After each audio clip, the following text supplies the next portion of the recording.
Can you hear me? Can you hear me? Hello. 1, 2. Can you hear me? Okay. What's going on? Beg your pardon. Just checking everything to make sure everything is fine. It is. It should be. I think you can hear me. Don't know what's happened. Okay. We just want to make sure you can hear us. Okay. I think you can hear me. We are going to go ahead now. We're going to go ahead now. So do bear with us. I don't know what's happened there. We're trying to just make sure before we go too far ahead that it doesn't impede what we're trying to do. So let's try that now. So yeah, thank you for watching. Bear with me. It's been a bit of a problem, but I think we probably ironed it now. Let's have a look.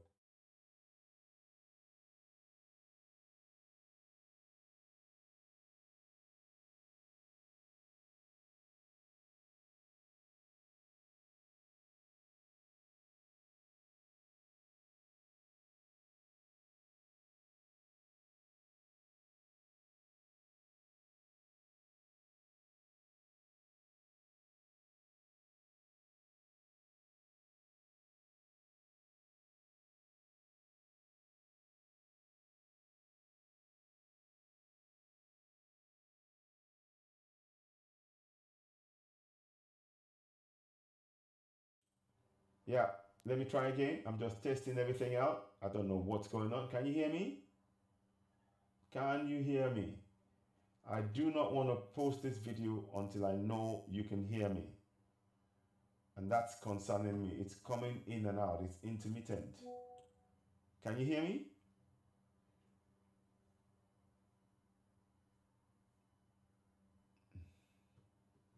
Okay.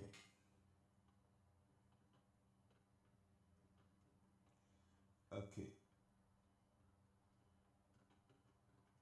1 second, please.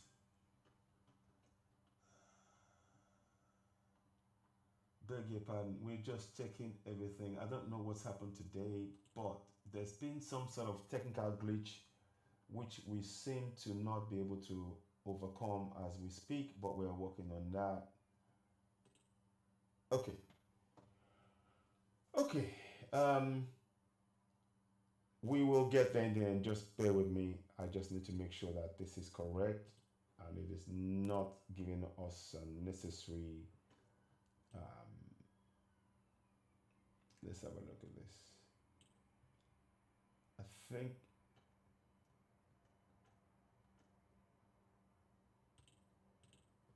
I want to make sure that what you see and everything else style is in. It's not going to mess up.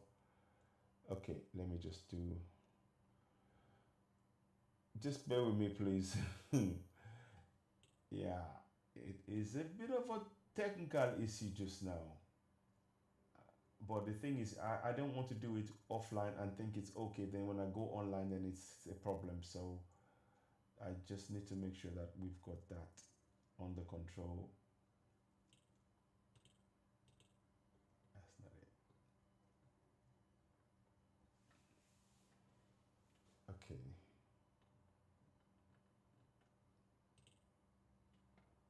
Let's have a look. Hopefully that's fine. Okay. We're gonna have to do it that way. Okay.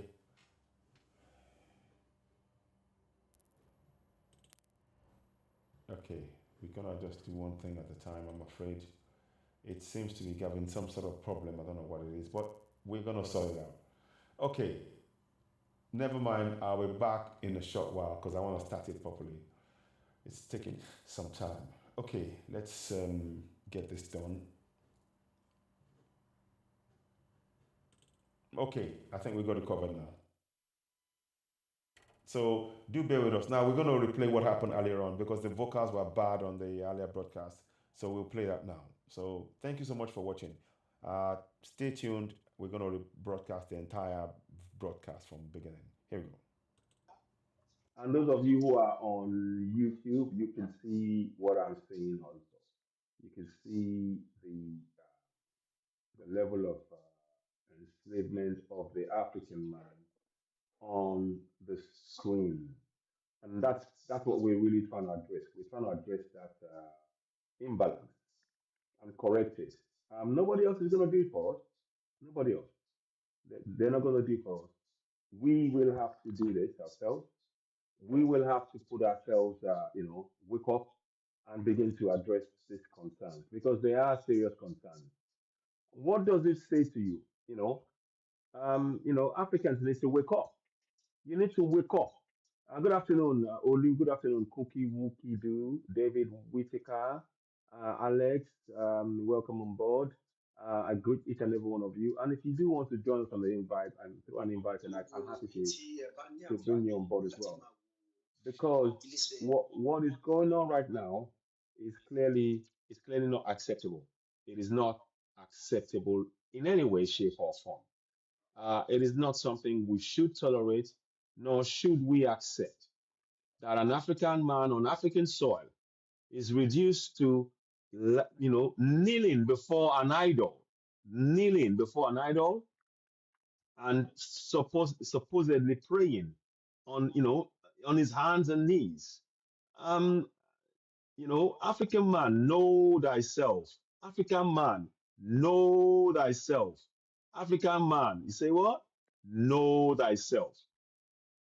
Please do share and give us likes. We might spend a couple of hours, maybe an hour or so on this broadcast. I would really like you to help us grow the platform. Biafra Wala, yes. Thank you very much. So, thank you for those of you joining us. So, you see, what you see on the screen displays something. What you see on the screen right now is displaying something. It is showing a clear mental issue, a clear imbalance in the understanding of the person, and many people who will be doing what you see on the screen.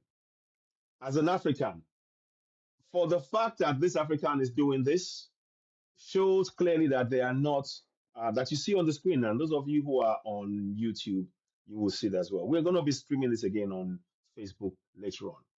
But I really want to be asking this question because I need us to understand that what you see on the screen there is a display of mental enslavement, and we have to confront it in our communities.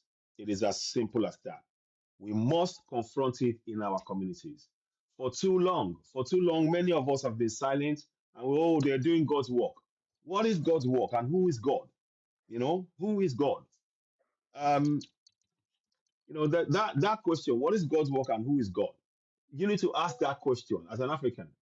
If you are on your knees as an African in front of a statue of a man, of also Jacob, for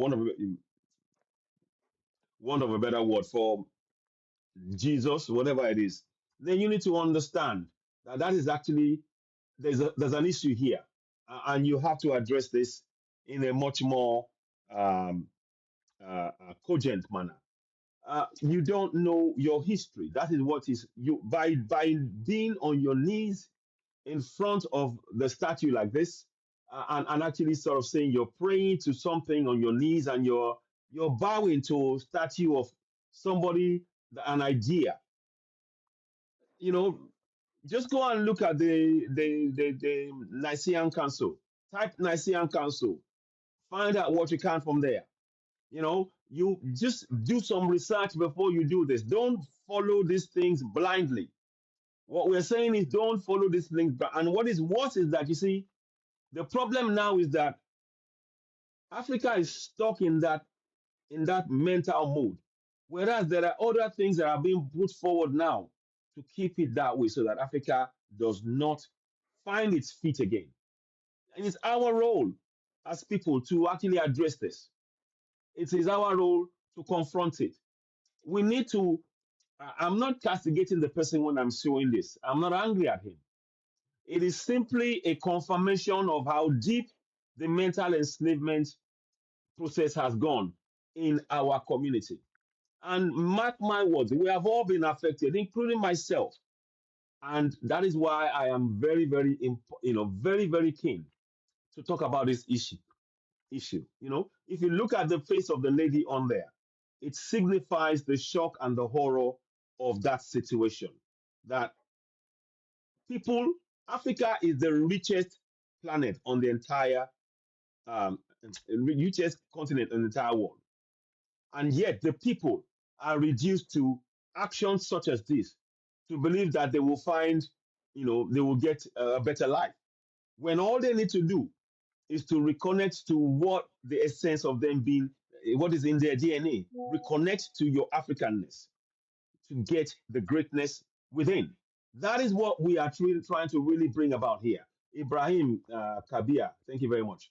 And incidentally, when I'm talking about this, this is not just about Christianity alone. Many people are not aware. I was having a discussion this afternoon with Chika Kati. I hope my sister will be there. I'll see if I can bring her on board. I welcome as many people as possible to join us in this discussion. I'll ask everybody that I can see. If you want to join, you can join. You can, if you can join us. The reason I'm doing this is to really begin to get us to wake up. Now it's no longer about just now it's no longer about just, oh, I'm okay. As long as I'm okay, then it's fine. No, it isn't. All of this, you see, when we ignore this kind of action, where somebody believes mistakenly that their savior is in the man that you see in the picture, the ideal, or an imagination, an invention, if you like. Many of us will know that there are issues around the identity and I'm not the identity, the who is actually um, the man of God, for want of a better word. Now we know in Africa, we know that in Africa, we know that in Ethiopia there was a man called Yeshua, and he existed. Now, what we can say is that Yeshua that was in Africa and lived in Africa, grew up in Africa among his own people and everything else, metamorphosized into this, what you see on the screen, Jesus Christ. And that metamorphosization came in the 325 Nicene Council, when they actually said they have to be a person that people have to believe in. I mean, these are all documented evidence. Just go on, just type Nicene Council, you'll see it yourself. Just type it. The point I'm making is that as Africans, we must encourage ourselves to do research. Do not accept the Bible as your gospel. As an African, you cannot accept the Bible as your gospel because it is simply a book used to confuse, to combobulate, to mesmerize, to make you agree to something that you would not ordinarily agree to. This Bible is only because it's a version. It's a version. Now, once something is a version, it means that they can actually they can take away things, they can put in things. It's not the real thing. The real thing is the real thing is in Ethiopia. That is where it came from. And interestingly, there's one of the oldest, well, perhaps if not the oldest church, just out of interest, is carved out of stone in Africa, in Ethiopia. It's called Labella, but it's not talked about. You don't see the Western world talking about this. And if that is in Africa, that tells you that Yeshua is from Africa. And you need to understand that when you are accepting, you see, when they tell you to accept Jesus Christ as your Savior, it's a brainwashing. It simply is a brainwashing. Because if you remember what I said to you, I said earlier on that the man that you see in there was a man before this one here called Yeshua from Ethiopia. There are Ethiopian books. I'll see if I can find, or I can't find it now because it's on the phone. I'll have to do it another way. But what I want you to really begin to understand as Africans, you've been tricked. You need to get off your knees. I'm not angry at the man that you see in the picture. I'm not angry at him. It is simply a demonstration of his mental enslavement into religions that have been used for centuries to take away our resources. It is simply a business plan. It is simply a business plan. The popes wrote back in the 14th or 15th century, or whatever that was. They wrote and sent their people around the world and say, go forth. You are the one who we own the world. You, with this paper, you can take over anywhere in the world. And they send them, you know, Columbus and, the Vasco da Gama and all of this stuff. It was all their invention. They sent people around the world to conquer under the guise of religion. And that's a fact. That is a simple, they sent people around the world to conquer. So when you are taking that as a religion, you are misunderstanding what is going on. And we need to have a proper discussion among ourselves as Africans. We really need to have proper discussions among ourselves as Africans to make ourselves understand that what we are being sold is a fraud. It is a fraud. Something we need to wake up from, all of us, you know. So we need to wake up collectively and begin to wake our people up. As Africans, you need to understand that the birthplace of man is in Africa. The original man is African. The original man is African. No debate. No debate. It is only an African that can give back to a Chinese, an European, and an African. The others can't do that. That means you are the source. Let me say that again. It is only an African that can give back to people with blue eyes, white skin, Chinese. It is only African. The others can't do that. Now, because you are, and this is why knowledge is very important, that we need to share knowledge among our people so that we stop this kind of mental enslavement. What this man is displaying here, and I'm not angry at him, but what he's displaying is clear sign of mental enslavement. And that place there, I guarantee you, is in Africa. That is in Africa. You can see the soil. You see the soil behind that, where the woman is walking there. It's red soil. That's red soil. That's Africa. That is why we have a lot of work to do. We have a lot of work to do collectively to wake our people up. Now, that religion, as well as sadly, also many people are not aware. Let me just touch on this. This is not only about Christianity. No, it is also about Islam. Islam in the 7th century, after years of seeing Mansa Musa go from Mali all the way up to the Nile, down to Mecca with gold and giving wealth away across wherever he went, depressing the economy with the amount of wealth that he's displaying as an African. The Saudi Arabia decided we need, they asked them, where did they get the gold from? Where did you get this gold from? Show us.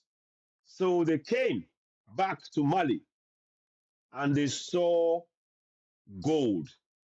They saw that gold was in abundance. So what did they think of? They thought when they went back, we want some of this gold. How do we get it? What do we do? What do we do? I know we will tell them to give themselves to Allah. Tell them to give themselves to Allah. And at the same time, they started enslaving Africans from the 17th century. That is what Islam has done in Africa. It's not my say so. Just type the 7th century and you will see the Turkmen, the Turkmen Empire. Okay. Oh, okay, I'll invite you. If you want to join us for live, somebody just throw me an invite. Throw me an invite and I'll add you. So we can have a discussion, even viewers. I'll invite you. So let us, let me invite Chika. Yes, Chika will know I'll invite Chika, definitely, definitely. Let me see if I can bring my other. So, those of you watching, please do share this broadcast. This picture that we see on the screen, it speaks volumes. It says, without saying a word, it tells us the depth of enslavement, the mental enslavement of the man on the screen kneeling before the idol.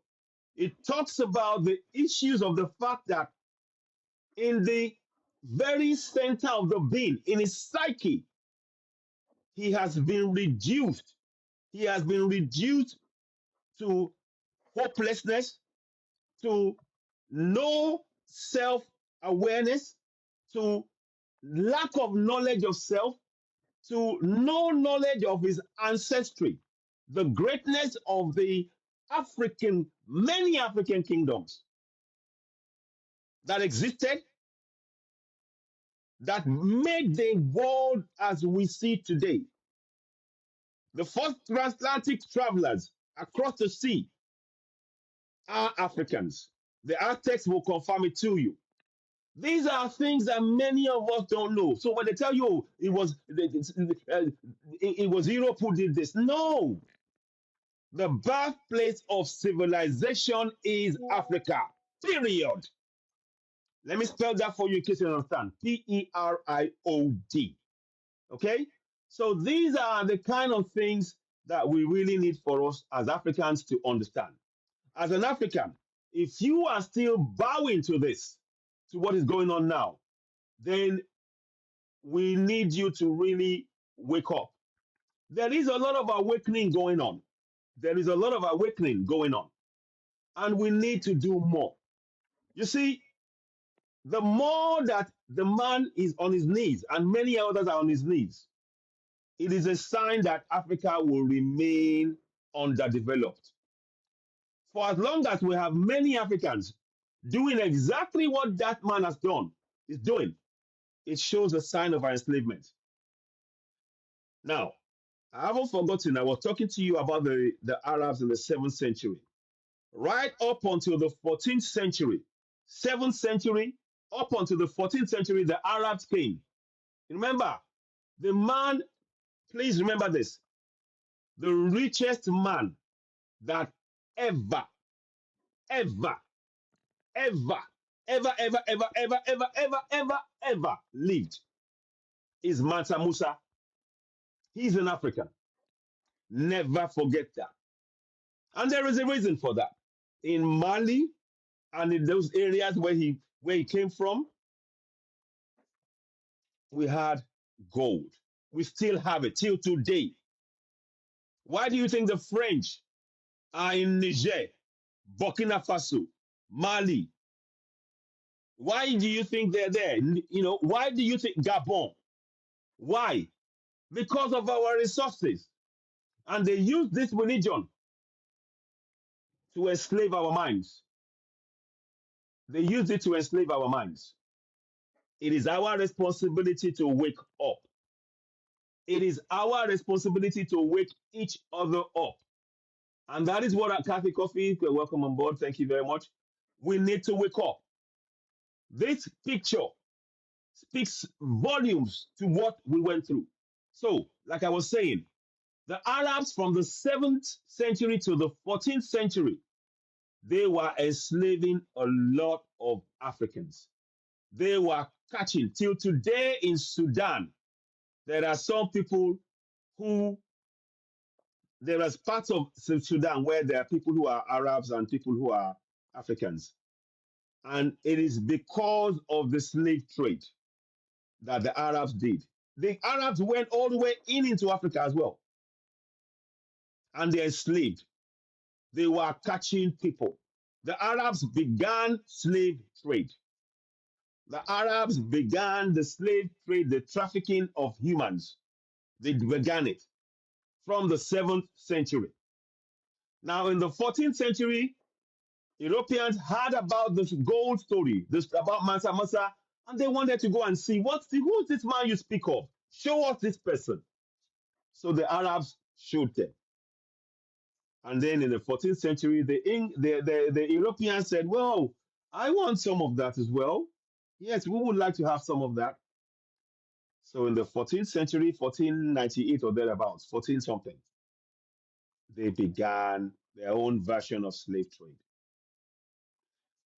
In Arab countries, Africans are called abid, slave. That is their word for black people. You need to understand that. Please, I'm not saying this as a question of hating, but when you are trying to say you are following any religion, if you don't know the foundation of that religion, you may well be following something that has been used for centuries to keep you and your people psychologically unbalanced, so psychologically weak. And that impacts your development as people. So please, I need you to understand this picture is not just about Christianity alone. There is the underside of it, the foundation of that. Because without Islam showing the Christians about how about the enslavement that of Africans that they did, this would not we probably wouldn't be in the situation we are as Africans. Maybe not as bad. Who knows? I mean, it's hard to say. But I'm saying to you, from the 7th to the 14th century, the Arabs enslaved Africans. Of that, there is no doubt. So don't let anybody try and tell you, oh, they know the Arabs were. No, no, no. They use religion. Give yourself to Allah. All what you own is Allah. They taught them as they were taking, and they were taking away the gold and enslaving them. That's what they did. Then the Europeans came. The popes, they started using their religion. They started saying, give yourself to Christ and all of this nonsense and all of that stuff.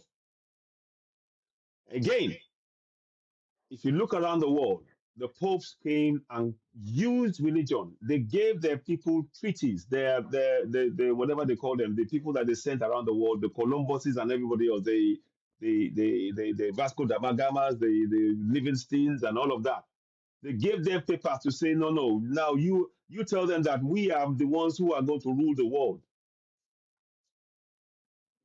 And people in those places, Africa, we are welcoming. We're very welcoming. We bring everybody on. And then over time, they started coming in. The Portuguese came, took us and sold us. The Portuguese were the first to actually come and sell, like that's after that's after the Arabs. The Portuguese were the first ones in the 14th century to sell, to come and take Africans off the African coast. Remember, the Arabs didn't have to go to the coast. They used the camel to walk into Kingsland, and then they used the camel to take the slaves with them. Go and check the history. It's not me who wrote it, oh, that's the history. It's not me who wrote it. That is what's happening. So, those of you until today in Arab in Arab world, they don't consider, they see Africans as slaves, and even as we speak, when they destroyed and killed Gaddafi, who was for Africa, because Africa Gaddafi started realizing what was going on, and perhaps who knows, maybe that's part of why he was killed as well, because he was stood for Africa, and he actually wanted Africa to have one currency, just like Julius Malema is advocating. He wanted Africa to have one currency, to have our own system, to be able to be in control. But of course, we know what happened to Gaddafi. The point I'm making was that the Arabs see, as we speak, if you go into areas in the North Africa, Egypt, Morocco, Algeria, all of these places, the way they carry Africa, the way they look at black Africans, stems from the actions of their ancestors in the 7th century. That is a fact. And we must understand that. I'm saying this because we need to understand that we've got to look at those religions of Islam and Christianity and whatever else it is that they're bringing that foreign to Africa. We have to view it with suspicion, caution, and push back against it on African soil. Now, you're welcome. Those who are practicing it around the world, hear me well. You practice it in Arabia, you can practice it in Europe, and that's fine. But when it comes to Africa, the problem is that we have been portrayed. They have made us hate who we are as Africans. Late Ama Ata Ido said, for 500 years, we have been giving and we are still giving. May our soul rest in peace.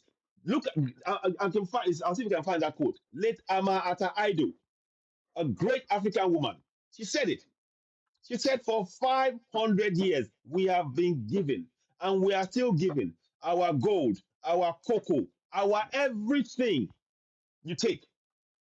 And the guys under which they are taking and still taking till today is the use of religion, be it Christianity, be it Islam. And I want to tell you today that one of the things that definitely I can tell you about Nigeria, when they came and took over in the Niger, there's two things you need to really understand and hear me well. The Niger expedition, 1844. Listen to me. Listen.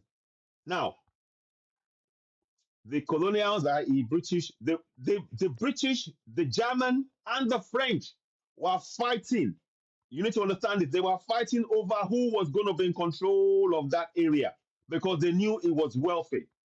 They were fighting themselves. They made secret deals. Germany was in control for some time, then France took it. France was in control for some time, then the English took it. Then when the English took it, they thought, oh, we need to change this thing. So they first came and they created vassal kings in the south. Now in the north, they thought, and they came. They came on the boat. Listen to this.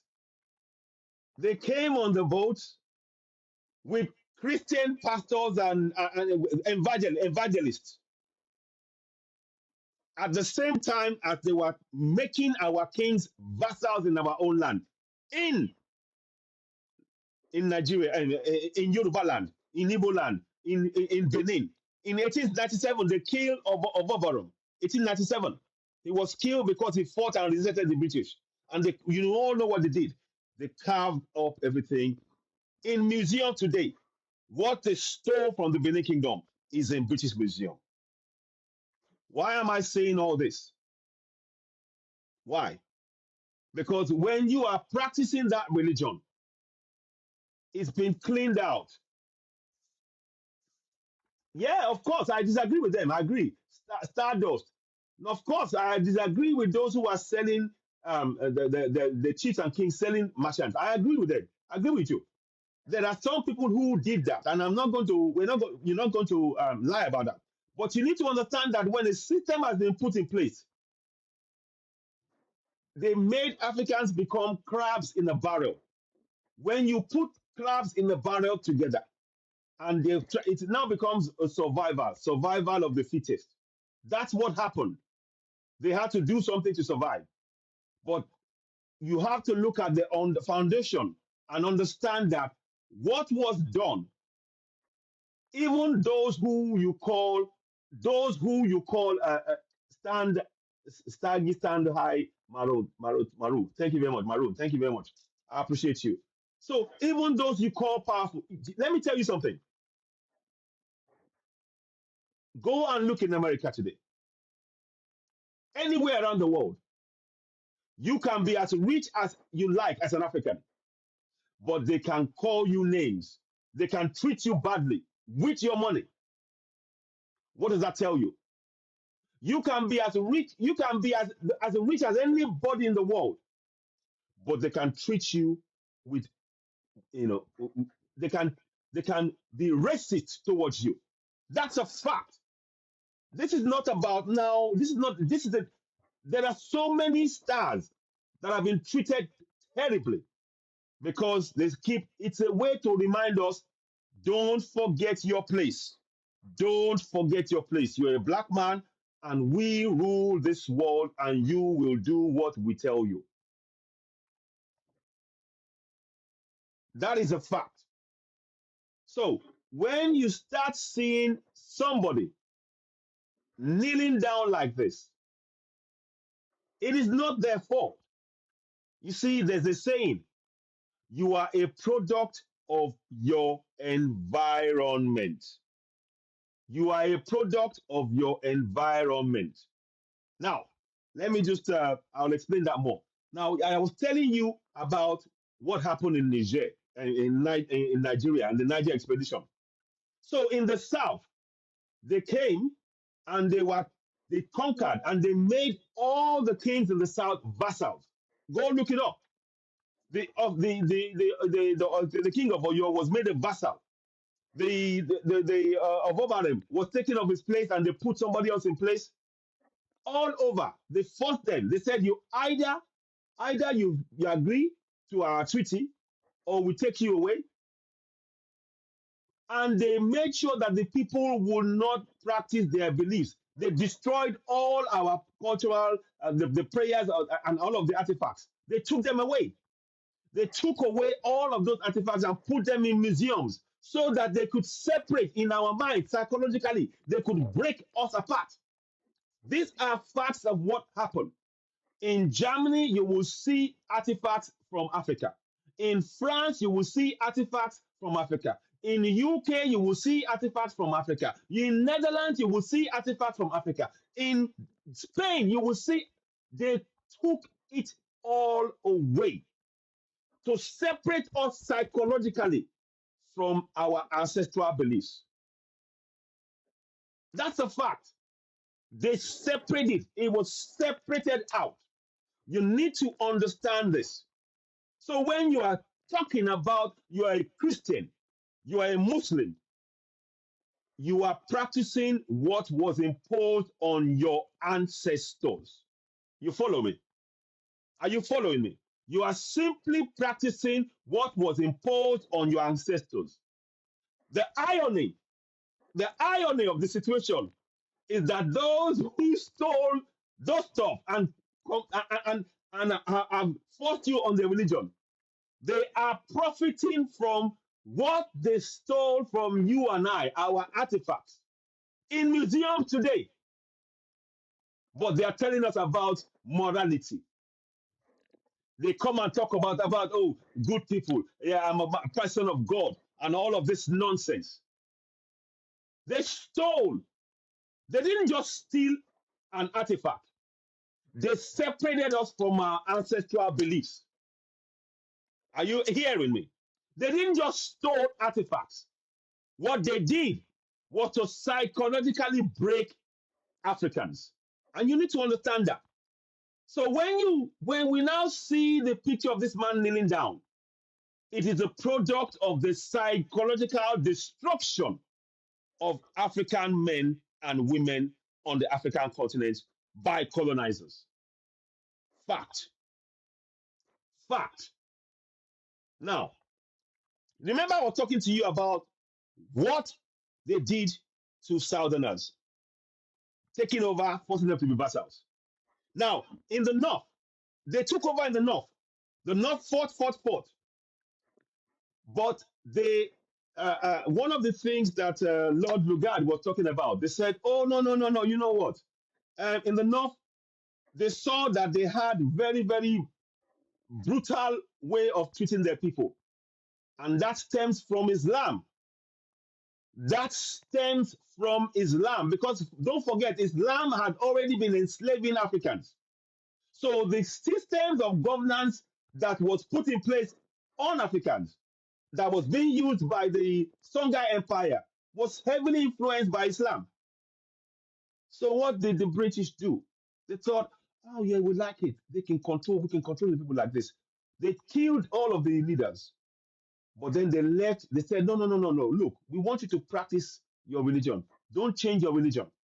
Don't change it. But you have to be in allegiance to the queen, which is what they did. Are you following? I hope you're following me. I hope you're following me. So, what they did was to take away power from them, but to make them swear allegiance to Queen of England. So they kept Islam in the north, but with control to and answerable to the English. And it became a tool for divide and rule. In the north, they have and they believe still connected to the Islam. But the separate part of it is they are answerable to, they swore allegiance to the Queen. In the south, they imposed Christianity to ensure, to cement the divide. So when you are talking about, I'm a Christian, I'm a Muslim, you are simply reverting to what they controlled you to be. They're giving you two options. In the land that we conquer, we will make sure you have two options. You will either be Christian or Muslim, and you must support those. Keep in mind, they took away our artifacts. I hope you're all following me. That is why you will see this man. Let me just drink some water. Sorry. That is why you will see this man kneeling down. The reason I'm telling you this story is that it is deeper than just looking at this man alone and saying, oh, he's mentally enslaved. You need to know the story all the way back from the times when all of that was done to Africa, and it's still being done to Africa. And you can connect it down to how he's on his knees right now, how he's on his knees and begging, because they've now controlled his mind to believe in the world that they created around him. Because the colonials, in colonizing, enslaving, carving up the land, they created a world for the mind of those they enslaved to exist. Not in the real world, in the world they created. So when he's kneeling down, he's not just kneeling down, he's kneeling down to that creation that they've imposed on us all. And that's the reality. That's why I can't be angry at the man. But what we do need to do is, if we're going to break this, we need to make sure, how do we put a stop to it that the coming generation of Africans are not going to be tricked into anything coming from the Western world? Because they're doing it already. They've realized that after years and years, this idea of religion and everything else is waning, and there's awakening going on. People are seeing through it. So they're coming up with new systems. They're calling it different names. They are making it do this. All of it is to design to ensure that Africans never rise. The system never sleeps 24/7. It is always active, looking at ways to ensure that Africans don't wake up. But the awakening is happening. They can't stop it. They know it's coming. They can't stop it. But what they're trying to do is to slow it down. So they are doing something different. Recently, a group of African countries, not group, African countries, Caribbean countries, Pacific countries, were called to a meeting by EU to come and sign a new agreement about human rights on particular issues. You know what I mean? They were told to come and sign that. Now, for countries that always talk about that they don't want immigration in Europe, because Netherlands, they say they don't want the new person now that in there, they don't want immigration in Europe. Germany don't want immigration in Europe. Others, all of them, France don't want immigration in Europe. Please tell me, why is it that you are insistent on carving up Africa? Why? I just need to understand. You don't want immigration. I get it. That's fine. But why aren't you leaving Africa alone? Why do you have to impose yourself on Africa. Because if you're saying, oh, immigration, we don't want immigration from Africa, we don't want immigration from anywhere, we get it. That's fine. We support it. But then stay where you are. Stop destroying Africa. Stop carving up Africa. As I speak to you, this man is not aware of this. He may well be, from the picture I'm looking at there, he may, I'm not quite sure where he is. He may not be aware that all of Africa, even though they say we are free, Africa is not free. So when he's praying to this, he's praying to effectively Europe to save him from the enslavement in which he was placed by Europe. But he doesn't know. He just thinks he's reading. Remember, that Bible is a version. It's a version.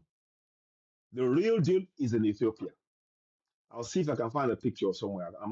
I'll see if I can find it. I had it somewhere.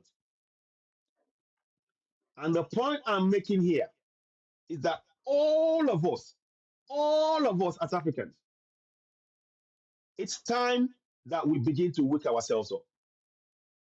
Yes, I know we've been sort of how can I put it? Yeah, we've been conditioned to turn to the very thing that they used to enslave us. And that is what is called Stockholm Syndrome.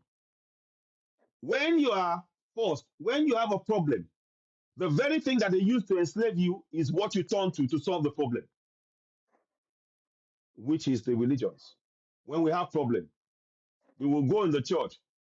Everything to God in prayer. Yeah, you sing all of that stuff. Yeah, kumbaya, my Lord, kumbaya, all of that stuff. I'm a Christian, I know, I was a Christian. But it is all designed to keep you in the same spot. You keep doing the same thing over and over. I'm afraid to say this as Christians and Muslims. What you are doing is not religion. It's not even a spirituality. It's a routine. You get up, you do it the same day, you do it, and you expect some. It's a routine. It's a routine. You do it on a daily basis. And that way, they shape you to agree. It gets you to accept your place in this unjust system. And that is what we are trying to address. This man has been conditioned for him to be on his knees. He's been conditioned to accept the will and the faith be placed on him by force by the colonials. And that is what we are looking at. So him kneeling down is deeper than just him kneeling down alone. Think about the community he comes from. There will be equally many others doing exactly what is done. Equally many others who will be doing exactly what this man has done. And believing that if I do that, I will be saved. Did anybody tell you you need saving? Who told you you need saving? From what? And by whom? For what reason? But they cannot comprehend that thinking. And these are what we need to wake ourselves up from as Africans. I say this unapologetically as an African. Our role is to wake each other up. We are living in a make-believe world, a world that is not real, a world that has been imposed on us. When we start working together, we will build the future. We will build the oasis that our ancestors intended on the African soil. I'm speaking about the African continent. The current nations on Africa now is not that created by our ancestors. This is an European construct. Take it or leave it. That's the reality. The world, the African continent right now, the nations that you see on there, they have nothing to do with our African ancestors. Nothing. It's borrowed clothes. They put it in different colors. It's bright, it's everything else. But underneath, they've removed our connection as Africans. But we have a way back in our DNA. In our DNA, they cannot remove that greatness. Hmm. You hear me? You hear me? In our DNA lies that greatness. They can't touch it. They will never, hear me well, they will never be able to touch that greatness. We possess the key to unlock that. We, as Africans, we are born with this thing. It's not by accident that Africans are the highest IQ in the world. It's not by accident. This is by design and divine. Unless we begin to reconnect, I'm telling you, we are living in a make-believe world that has been put in place to ensure we never wake up. It is up to you and I that we begin to wake ourselves up in our communities in Africa. And we mustn't rely on our leaders any longer. They are all infiltrated. All of them. All of them. All of the leaders that you see in Africa. All the presidents. Let me give you proof of why I'm saying this. When they call meetings, for African leaders, they all go to the meeting and they will sit down. If they say stand up, they will stand. If they say go there, they will go. If they say come back, they are remote controlled by the colonials. They are remote controlled. So the task now is for us as Africans. Those of you watching this, we need to unite. Exactly. We need to unite. Please, I am talking specifically about Africa here. Europeans have a right to do what they need to do to keep Europe going. The Chinese have a right to do whatever they need to do to keep China going. And China is doing that. For example, China decides, okay, on Chinese, in Chinese country, the only keyboard that you will have in my land will have Chinese languages on it. Whatever you need to do, Chinese. Rightly so. The language you speak, Chinese. So why is it that Africa, we have Anglophone, Francophone, Portuguese, all foreign to Africa? But we have our own rich languages,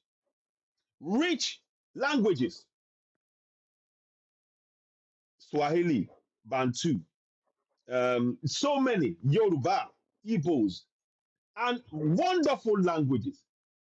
Do you know that before the colonization by Arabs and what do you call it, Arabs and Europeans, we had our own language. We had a way to interact. Africans. So why are we allowing those who have oppressed us to dictate our language? China will never. China was in the same situation up until the 70s. China closed the shops, closed their borders, stopped everybody from coming in. They looked inwards, started building from within. Look at China now. Look at China now. Is it the same China? Is it the same China as in the 60s or the 50s? The same China that was weak, that was controlled? Is it the same China? Or is China not a superpower now? Is China not a superpower? So if anybody's telling you, oh, we can't do it, nonsense. Our existence proves that we can achieve anything. Because believe you me, as Africans, a lot has been done to undermine, to reduce, to prevent us from having any kind of self awareness, any kind of growth, population wise, psychology, everything has been done to contain us. Everything and more, more. But yet still, I rise, like Mayangulu said. Mayangulu said, still I rise. May her soul rest in peace. Those are the words of Mayangulu. Now, the reason I'm saying all of this, again, I'm tying it back to the picture you see on your screen. Every time you see someone like that, it's a sending message two ways. A message to the colonized.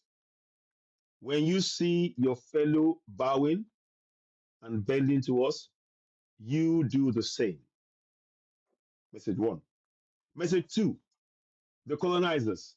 When they bow to what we create, we are supreme. They carry themselves like that. Can you see the same image, but two different messages? Can you see that? I hope you're seeing that. That is what is really going on. Time now. Yes, Maroon, yeah, thank you very much, my brother. I appreciate you. Thank you. Let me I'll add people on. If you want to, let me invite one or two people. Let me see if who else wants to come in. If you do want to come in, just throw me an invite. And please just let us, discuss among ourselves, because it's very important that we have this kind of discussion. We need to wake up as Africans. Every home in Yoruba land, we have a deity, we have an orisha that we worship in every home in Yoruba land, and that is something that we were born with. You see, our names in Yoruba land, every single name is connected to your ancestors. What they did, how they did it, it signifies something. It signifies something. But what was done at the Berlin Conference was to sever all of that, to ridicule, to say you are an African, practicing African beliefs, was turned into ridicule. They made us laugh at ourselves. They teach some of us to now laugh. Oh, he's still practicing spiritual belief. This one is to ridicule us in our own land that they took over. And that is what we are suffering from till today. We must, just like Europe are proud of the Greek mythology and all of that, they're proud of that. And they should. We Africans must be proud of our ancestors, the greatness that they've been everything. When the church in Notre Dame, when it burnt down, friends, they rebuilt it brick by brick the way it was, brick by brick. I want you to think about it. What does that mean? But the same people will tell you that as a black man, you're not worthy, you're a sinner. See the psychological damage. Those of you watching, let me show you this book. 1 second, please. There's a book I want you to read, if you can. Oh, you can't see it. Okay, you may be able to see it. See that? It's by Joy DeGroy. Post-traumatic slave syndrome. Now, it was written from the perspective of the Americans, but it is very relevant for all black people around the world. So let me show you. It is relevant for black people around the world. Post-traumatic slave syndrome, Joy DeGroy. I'd love to meet her. I've read this book. I need you to understand that to say that we are suffering from psychological damage is not a lie. It's a fact. It is a fact. How we carry ourselves as people has been impacted by generations of slave trade. It impacts how we eat, how we talk, how we move, how we trust, how everything that we do, we can and must heal ourselves. Post traumatic slave syndrome by Joy DeGroy. I recommend that book highly. It is a book, and I hopefully that maybe I would like to do an interview with her. If anybody can get in touch with her to bring and to put to widen this to actually meet African, and sort of look at African and indeed Caribbean perspective in this book, because a lot of what she's saying, a lot of what they're experiencing, people on the African side and in Brazil, they experienced it, and we are suffering till today.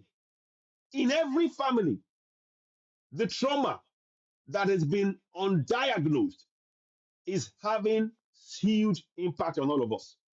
And that is why you see the man behind you, or behind me, on his knees because of psychological damage. We are not asking anybody to fix it for us, for you. We're saying that we want to fix ourselves.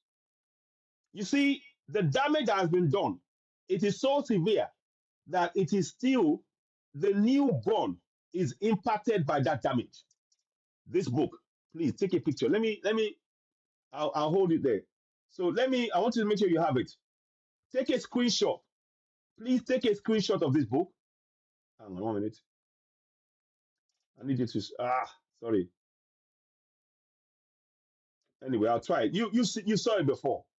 Take a screenshot of that book, Post-Traumatic Slave Syndrome, Joy DeGroy. Please, I urge you. And those of you on Facebook as well, YouTube, I will put it on Facebook later. Take a screenshot of that book. Read it.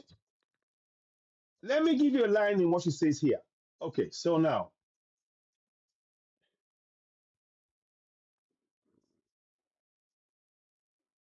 let me see. She said in her book, chapter 1, I don't even notice race. This is by Joy DeGroy. Racism is one of the most painful and persistent evils, is a major barrier to peace. Its practice perpetuates too outrageous a violation of the dignity of human beings to be countenanced under any pretext.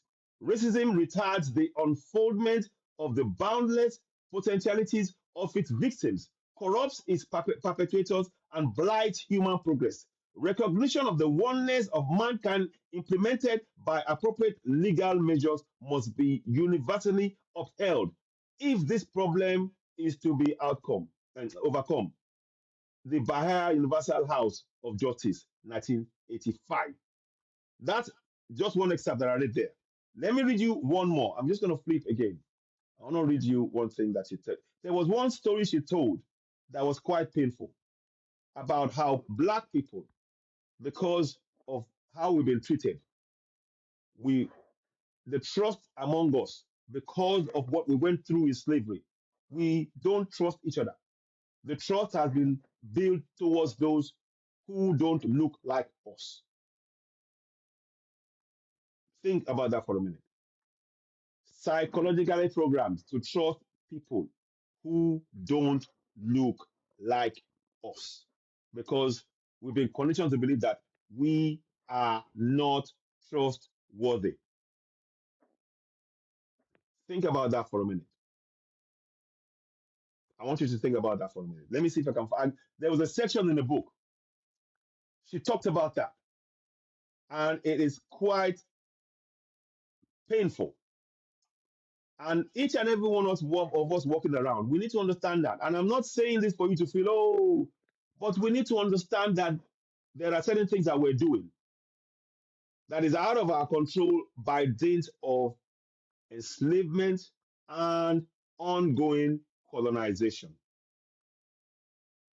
And the only way to address it, is by collectively uniting and working together to confront this and reducing the amount of people that will look at that idol and think I'm going to pray.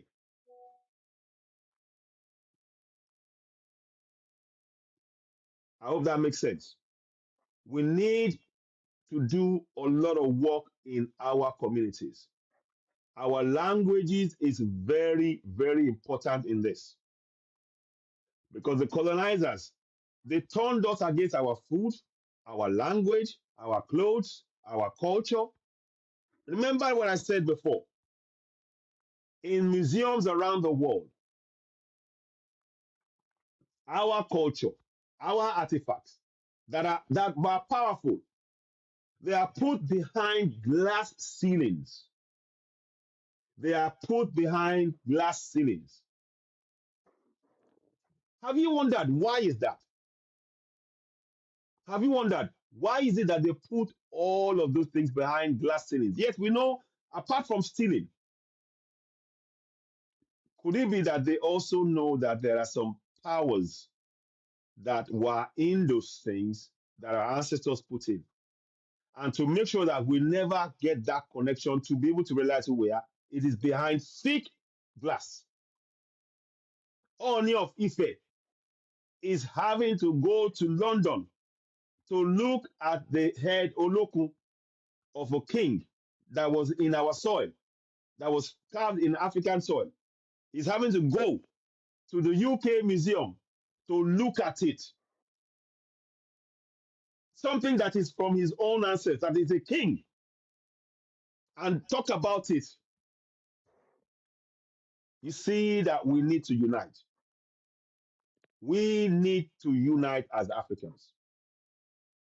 I hope this is making sense. I hope you do share it. I hope we can begin to wake up.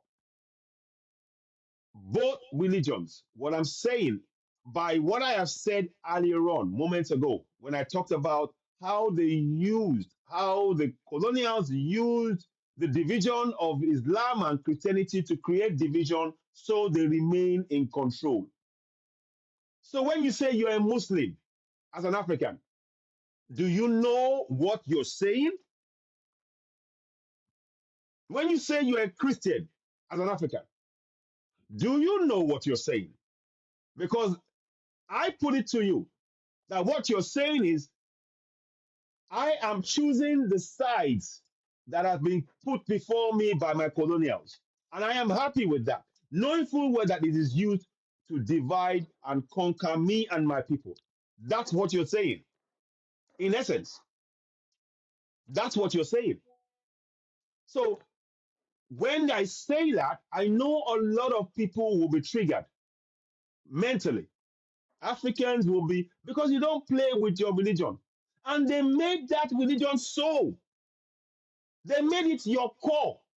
Because that way, if you get away by seeing and trying to force things, they get you psychologically. Oh, I can trust that. But you are only trusting what the options they've given you. You are not walking outside of the areas of that they don't control, of the areas they don't control. You are working within the structures that they created for you, even in your choice, even in the choice that you're making. That's the reality. That is the reality of what is going on. Please get this book, Post Traumatic Slave Syndrome. Joy the Groy. Sorry about that. I've got a picture behind me, so it's a bit. I will get it right. Anyway, I'll put it up a little later. Let me see. There you go. So I don't know if it makes sense. Yeah, I'm trying to flip it round. There you go. Hang on. Anyway, so there you go. So there's the book there. Post Traumatic Slave Syndrome. Post Traumatic Slave Syndrome. Please subscribe to Citizen AY on YouTube. Help me grow the platform. What we need to do is to really reach as many people as possible. Because the work that we need to do now, you and I, we can play a role. The awakening has begun. The awakening has begun. We need to deepen it in our communities on African continent, even in Brazil, Venezuela, Cuba. Caribbeans, Haiti, all the places I'm talking about, they are all black people there because the way they put things, even in Asia, there are places that are black people in Thailand and other places. This thing is deeper than we realize. But what I'm saying is, from that picture that you see on the screen, it is evidence of deep psychological damage. Deep psychological damage.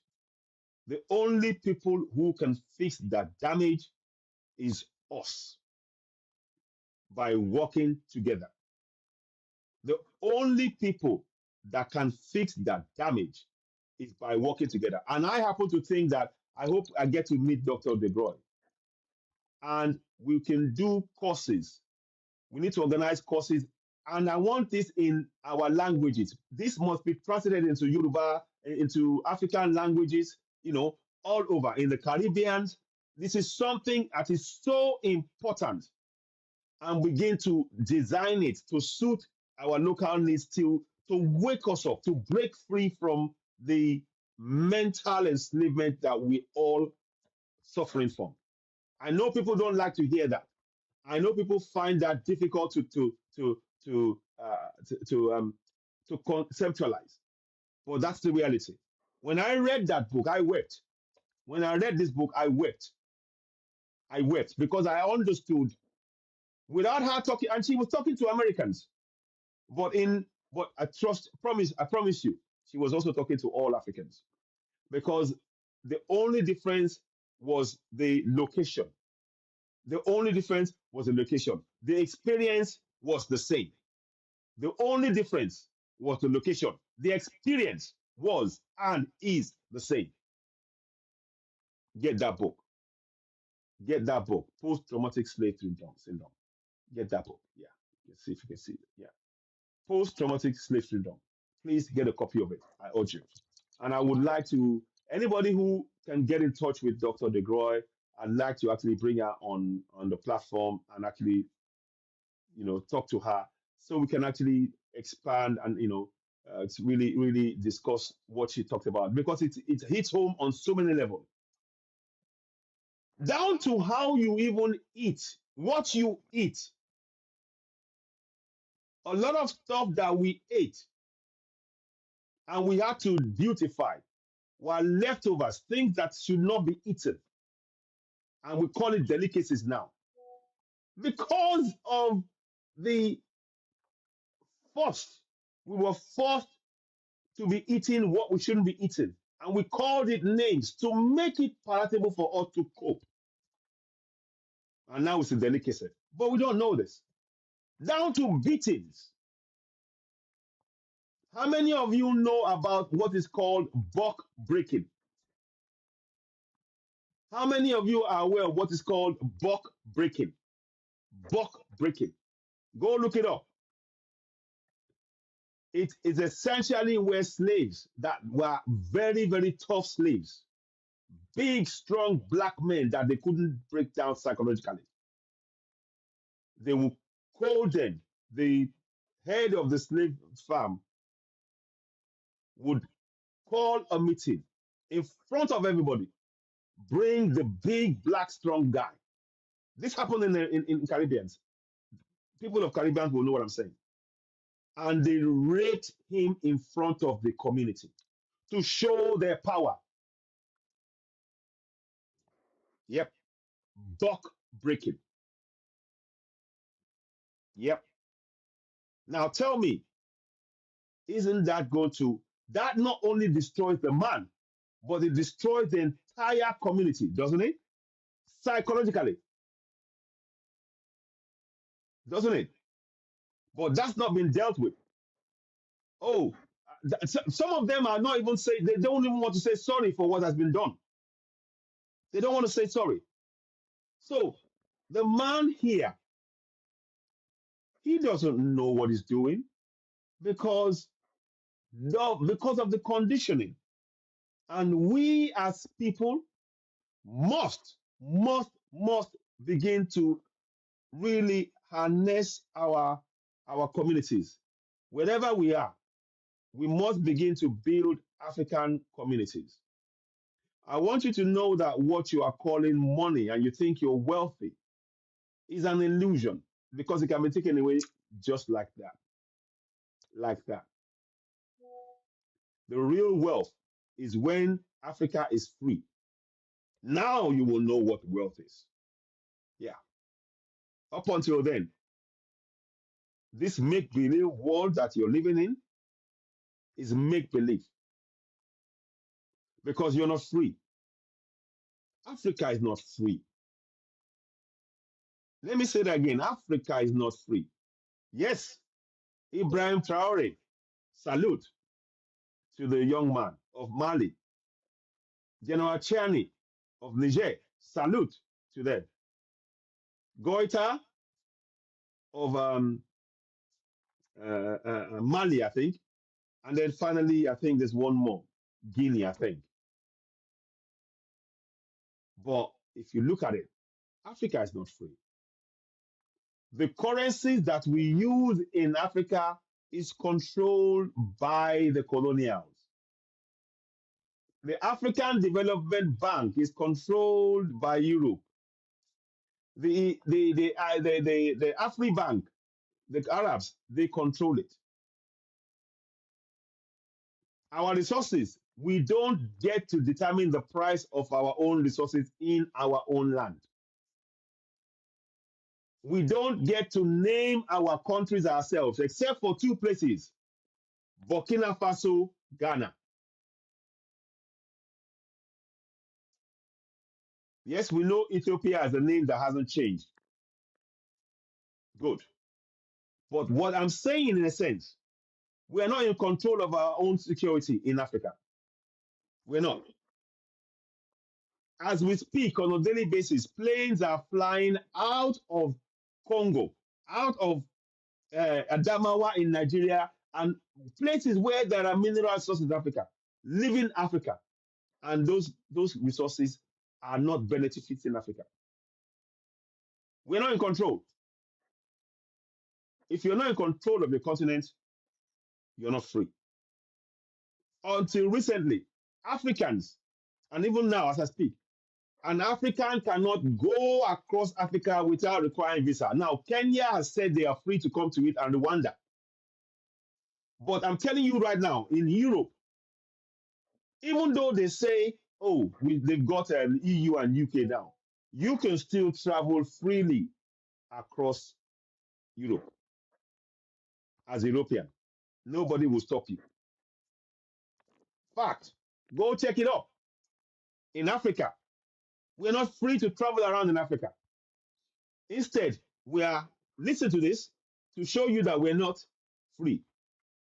If you happen to be in an English speaking part of Africa and you want to go to an French speaking part of Africa, if you do not get a visa from one to the other, you can't go, even though you're in Africa. Think about that for a minute. Let's ponder that one for a minute. Ponder that one. So tell me, are you free? Are you free in Africa? Are we free? Is that not an illusion? We are not free, but we've been conditioned to accept that we are not free.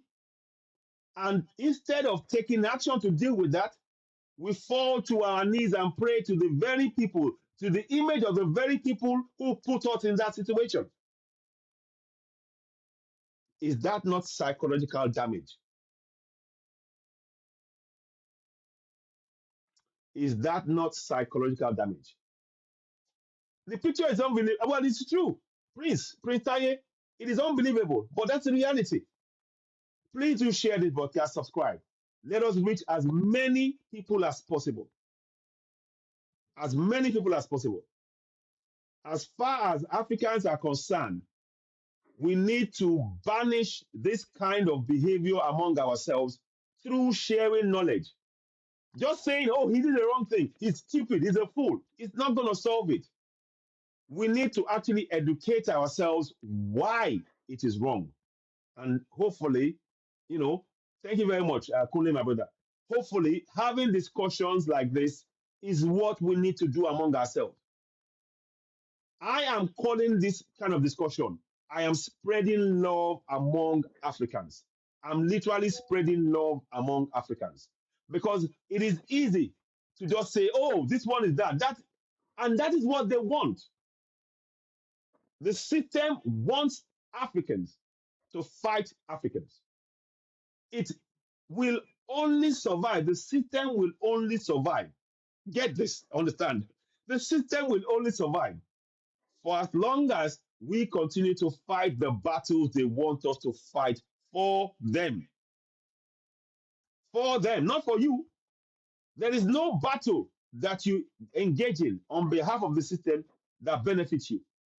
What? Is it the Fourth World War? Is it the Second World War?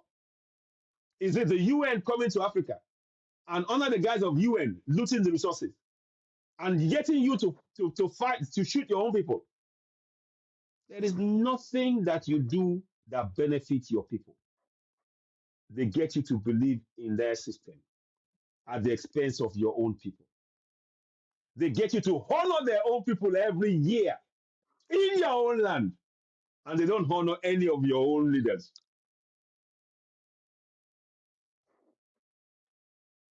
Please tell me which part of that is free. Which part of that is freedom? I'm just asking, which part of it is freedom? I don't see it. Point it out to me if you do see it. You know, William, Margaret, thank you very much. Margaret, okay, thank you. I appreciate you. Thank you. So, look, what am I saying? Africans, we need to educate ourselves. And this message, what I'm trying to reach out now, we need to work together to stop the coming generation of Africans to suffer the same fate as this man and you and I. We have to work together. We got to stop this mental enslavement. It harms us. It harms us bad desperately. And what is being displayed, not just about this, and I'm going to go slightly wider now. If you look at the world around us now, the leadership that is in place is a destructive leadership. If you look around the world, the leadership that is in place right now is a destructive leadership. My ancestors in Africa, there are certain mountains or certain hills that was protected that they prevented people from going to. Do you know why? They knew there were things in there that needed to be there, that was needed for the earth. But the leadership here now, what do they do? Excavate, dig, take it out, and they release that in the air. What do you think it does to your community? It destroys it. All in the sense of, in the name of advancement. Is it advancement or regression? Is it advancement or regression? When people who purport to be leaders are doing nothing more than destroying the very place that they are in, scorched earth policy, carrying out blatant injustice. They are not leaders, they are destroyers. They are destroying things that our ancestors had built for thousands of years before they were even reigning in the sky. The people that call themselves leaders, they're not leaders. They're not. They can't be leaders. On evidence of how they are running the entire world, they're not leaders. They are babies who are trying to act as men, and they cannot do it. They haven't got the mental comprehension to do so. The real men are being enslaved, and we must wake up. And we are waking up. We are waking up. Africa is the birthplace of civilization. Period. Africa is the birthplace of civilization. Africa is the man that is a continent that gave birth to all of the other races. If they want, they can argue with their computer. That's up to them. But it is the reality. The digs, the researches, and everything else they've done points to that.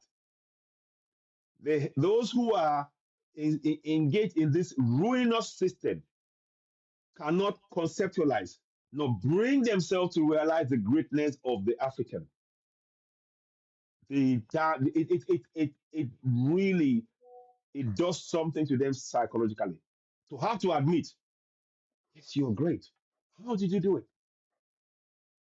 I was watching a program the other day. Till today, they cannot figure out or fathom how the pyramids were built. They cannot fathom it. Don't forget, this pyramid is not only in Egypt, it's in Sudan. It's in Sudan. Loads of it. But they don't want you to know that. Because when they admit that it's also in Sudan and it's a lot of it, it says that the people is not a one-off. It's not somebody coming from another continent to or from Europe to build the pyramids. It means that the people who are there, by evidence of Sudan, they are builders, great builders, but they don't want to admit that. Oh no no no no no no no no no! We cannot let them have that. That's oh, you're gonna destroy their way of thinking. And what's their way of thinking? Wars everywhere, destruction, poverty. What we need to exist in this realm, in this land, in the whole world, we live in abundance. I kid you not. We live in abundance. But the leaders that we have imposed impoverishment. We live in abundance. The trees, the birds, the land, the food. Food is also medicine, but their way of destroying everything, believing that their way of destructive way is the only way. We are where we are. But as Africans, the reason I'm mentioning that, as Africans, it is more and more apparent that we must connect again and bring back the balance, the natural balance. That's our role. We've been missing that role for a long time because we've let children run roost. And when children run roost, destruction everywhere. They don't know. They cannot conceptualize what they're doing. Our ancestors knew things. They planned and forcibly interrupting that. People, oh, I've done. No, you're not. You're not. And these are things that we Africans look in many Africans. They can go to anywhere in the world and they show the talents that they possess. They show it. They display it. Many people, many countries around the world will actually grow the economy based on the talents of a few Africans because they parachute them out of Africa, you know. And what happens is that the people of Africa don't benefit from that. Kemet, the first true spirituality and technology. Owen Borden, thank you very much. Yes, you're right. It is. So, what am I saying? The man behind you there, from the myriad of things I've said now, you can see without doubt that he doesn't know thyself. African man, know thyself. African man, I call you, know thyself. If you are going to go and study something else and other cultures, if you are going to study, become a religion, know a religion. If you want to do Islam, if you want to do Christianity, fine. Please, one question, one thing. Do you know who you are? Do you know who you are? That's the question I'm asking. If you, yeah, the people are waking up and, and uncovering the cover up. Oh, I love that saying. Owen Borden. Yes. Listen, let me add two people on. I'll bring some people on. Let's hear from a few people. Owen Borden, I think you're talking, saying a few things. I'll bring you on, bring a few people on. Kunle as well. If you can join me, join me. Let's hear from you. I wanted to just be able to Chika. I don't know if she may be busy, but I'm gonna Hello. bring people on. Hello, hello, hello, my brother. Hiya. Hi. Yeah, hi, welcome on Hiya. board. Please. Yeah, I'm just so happy for you, like what you're doing at the moment, Thank you. doing Thank this you. and do you know what I Thank you. mean? And Yeah. it's quite easy to understand really what you once you know what's happened on this planet and the Indeed. true origins of spirituality, the true origins of technology. I mean, Hmm. people right to this day can't figure out how they built the pyramids. So, Exactly. there was Hmm. so yeah. Indeed. That's the point, and that's the thing. And many of us went through school not even knowing that the connection between the pyramids and Africa. Yeah, yeah. I kid you not. And that's, I studied in Africa, and I did not have that connection. I studied. It was when I came out of Africa that I realized, hang on, excuse me, you say Egypt, and then you talk about it as though it's part of Europe, but it's actually in Africa. What are you telling me? You're lying to It's me. crazy. It's crazy. It's It's crazy. crazy. And this idea that all these paintings were predicted that Yeah. Jesus was white, but though, do you know what I mean? This guy wasn't even called Jesus. He was called It wasn't Yeshua. exactly, Um, exactly, so exactly. it's just crazy. Yeshua. It is. It is. I mean, I was wondering, what do you think? I wanted to, because I like asking questions about a bit. How do you think we can actually help wake each other up? What else do you think we can do? I mean, to really continue this awakening, in our communities as Yeah. Africans. So we've got to firstly understand what we are as a collective. Uh, what's basically going on right now, and I believe that the origins of the universe, or whatever you want to call it, is mind, it's Mhm. conscience, it's a spirit. So Yes. I believe,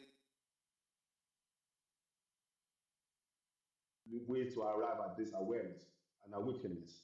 But what you said there is very, very personal to you, and actually it shows the level. What you when you speak. When you speak truth, it just resonates.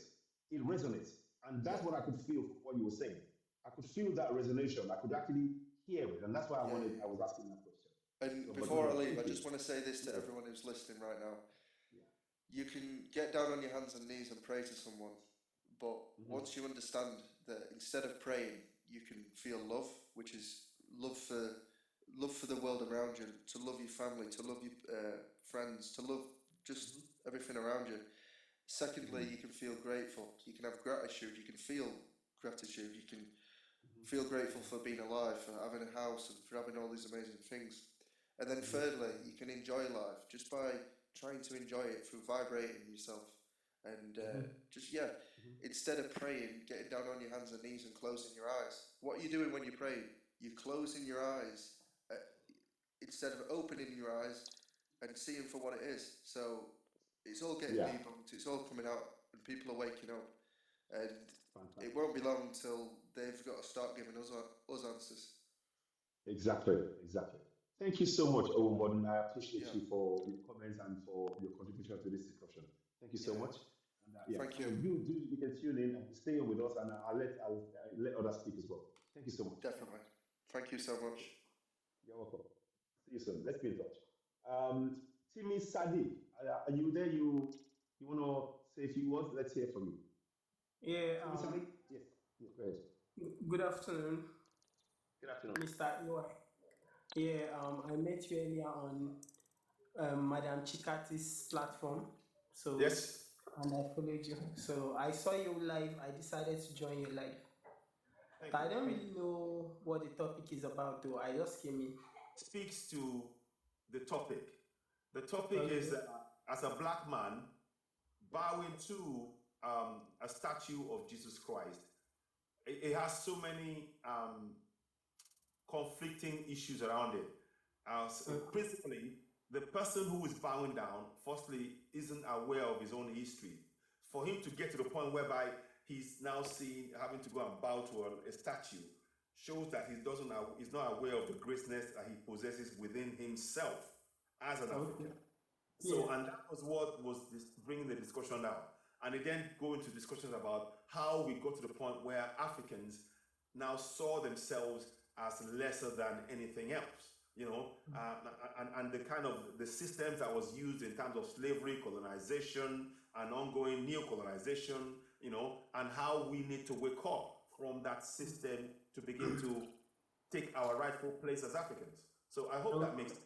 Yeah, go ahead. Yeah, it's a really strong topic, and it's such a pity that people don't like this kind of topic.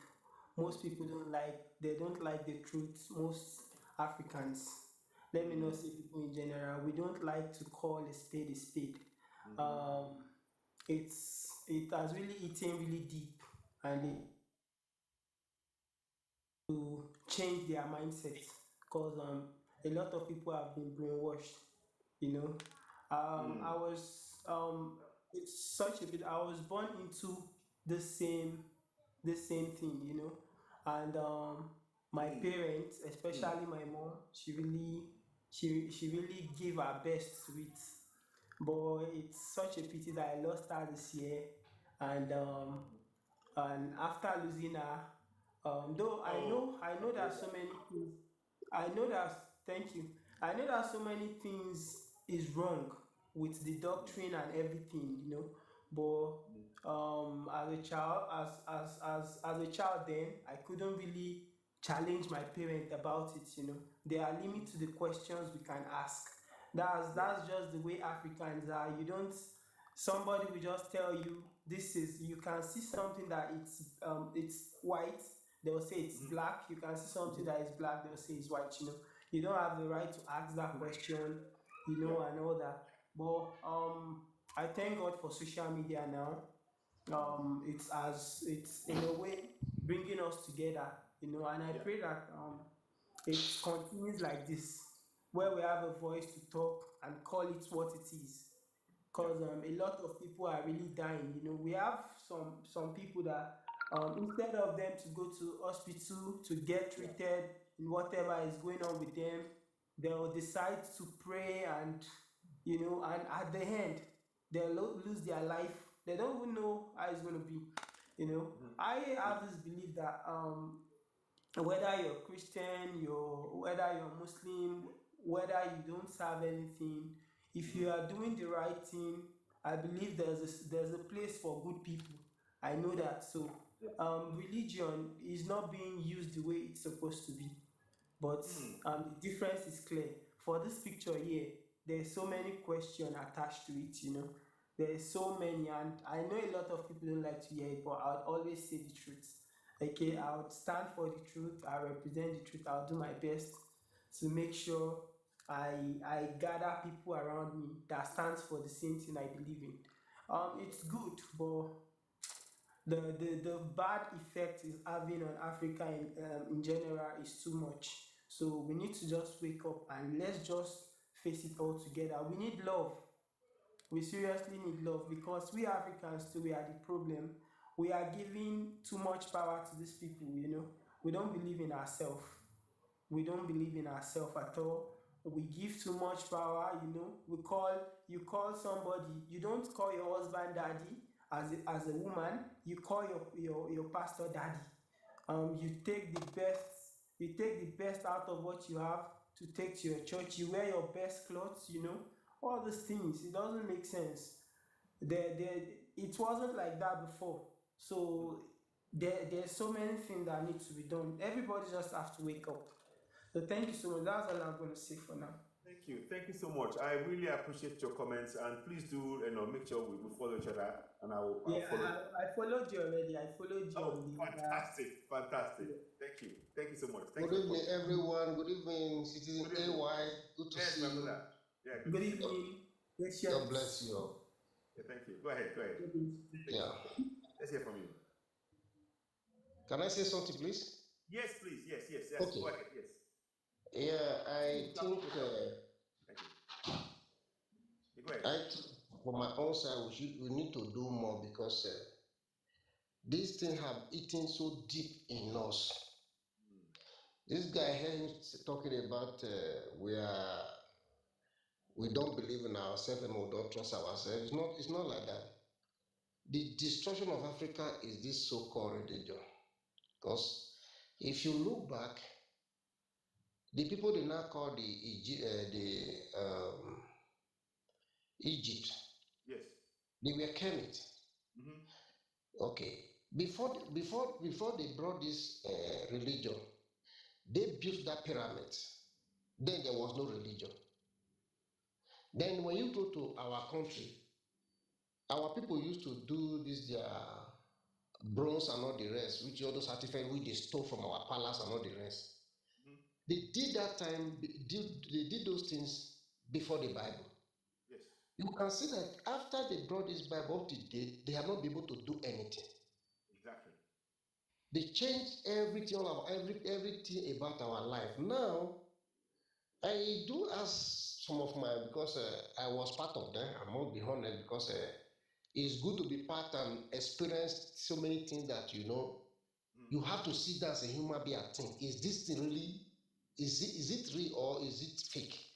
Now, I do ask my friend, if you want to pray, if you are a Yoruba man, I ask him, if you want to pray to God, can you use Yoruba to pray? Say yes. Does God understand Yoruba? Say yes. And I ask a question.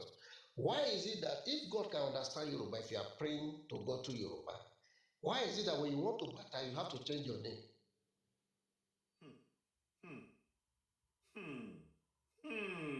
That is a deep question, my brother. Why do you want to change your name? If your name is Ajayi, now because you want to baptize, you have to change that. The more have to call you Thomas. What is the essence of that? Now, I also look at this area of the story of what they call it Moses. Yes. When they said he divided the Red Sea, then people walk through it and get to the other side. Now the question is this: this is sea. It's not a river or stream. Yeah.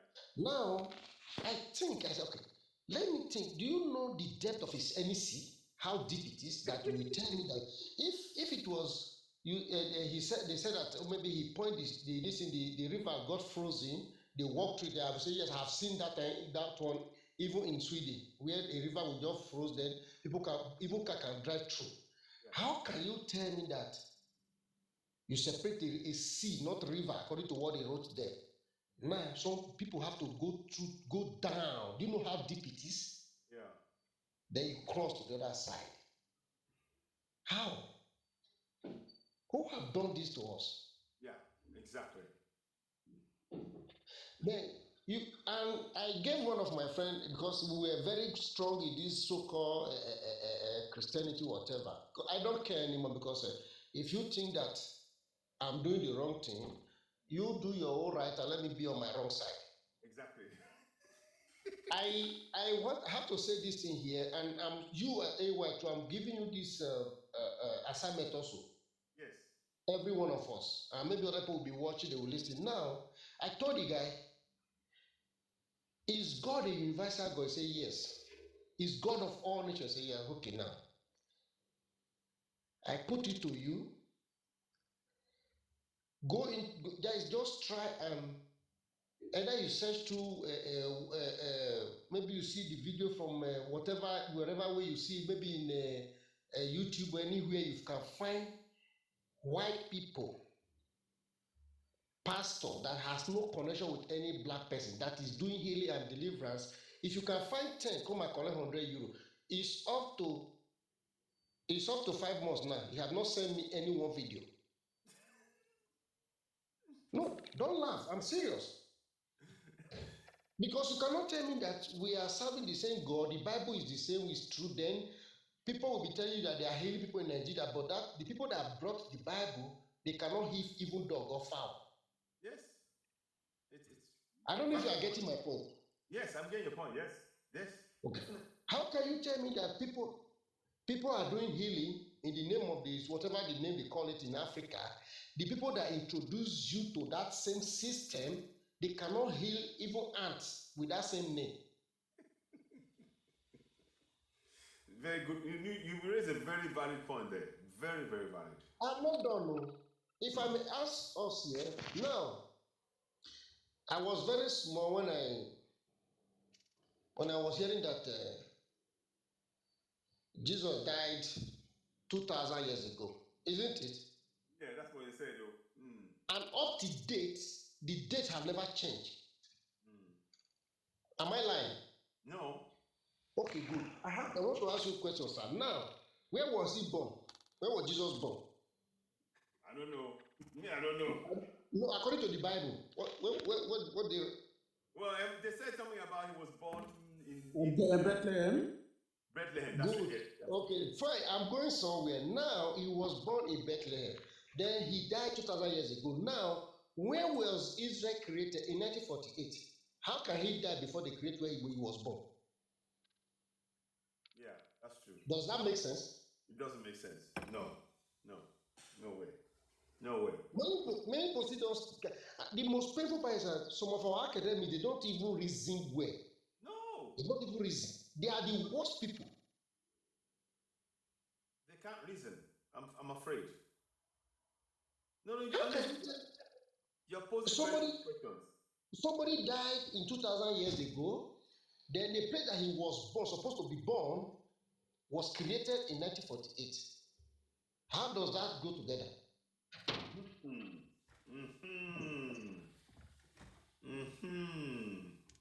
There's a discrepancy in that middle, though. No, let's check it out. Do your calculation. It should be around 75 years ago. The place that they created that place. Now he died in 2,000 years ago. Yes. It's crazy. It's absolutely crazy. I mean, it's a huge gap, and already we should be asking questions. And yeah, I think many of us should. Mr. Iwan, You know the funniest thing, when you tell them this, when you ask some of them that still believe in all those stories, they will tell you, it's Holy Spirit.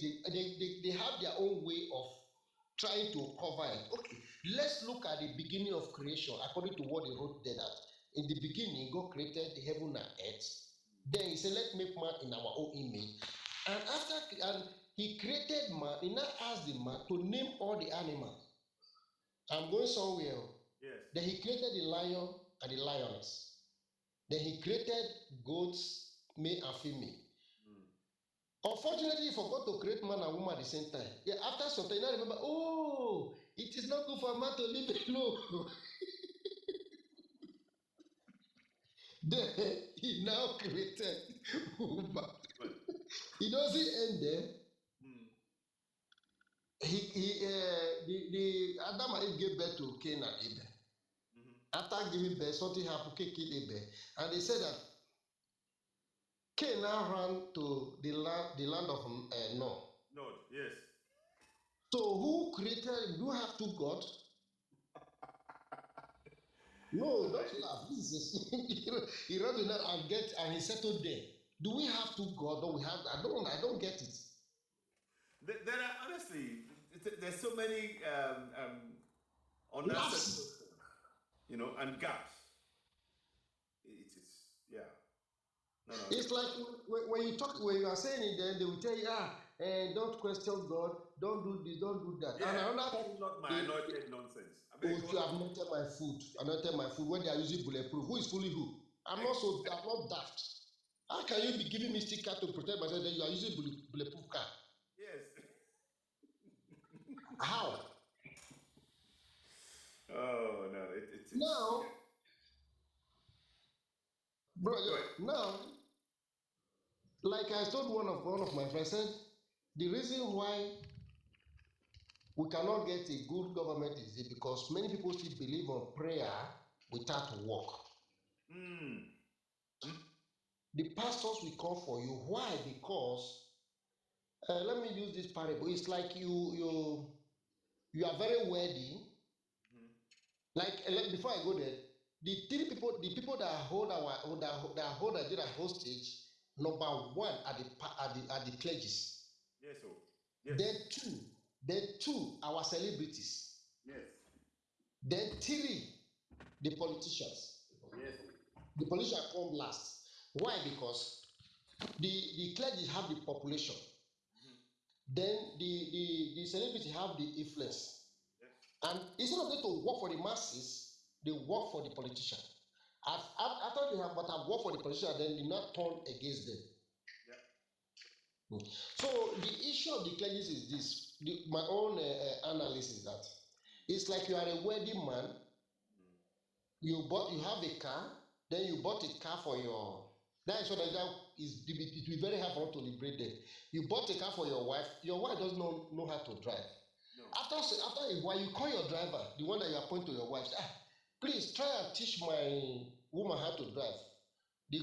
The question now is this: when that woman knows how to drive, I think the driver will lose his work. Yes, sir.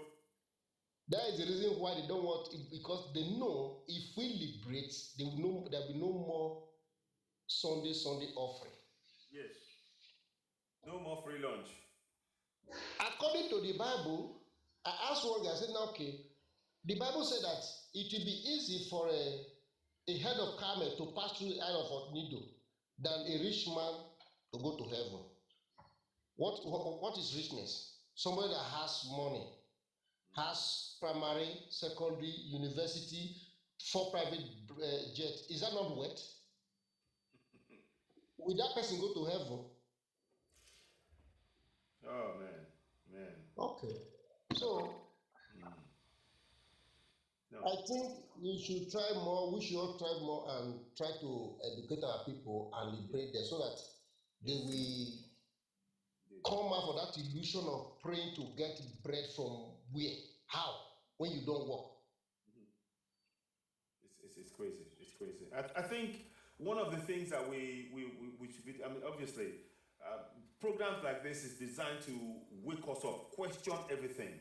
That's one of the things I'm trying to get us to think, because the pastors never want you to question them. No, just listen. Mr. AY. Yes. Good day. I greet you very well. Thank you for this platform. One second. The first problem, I mean, our issue down there in Africa. Okay. I won't deceive you. I'm just 30 plus. Okay. But when I came to the western part of the world now, 2-3 years now, we're just like, religion is our problem. I know what I'm saying.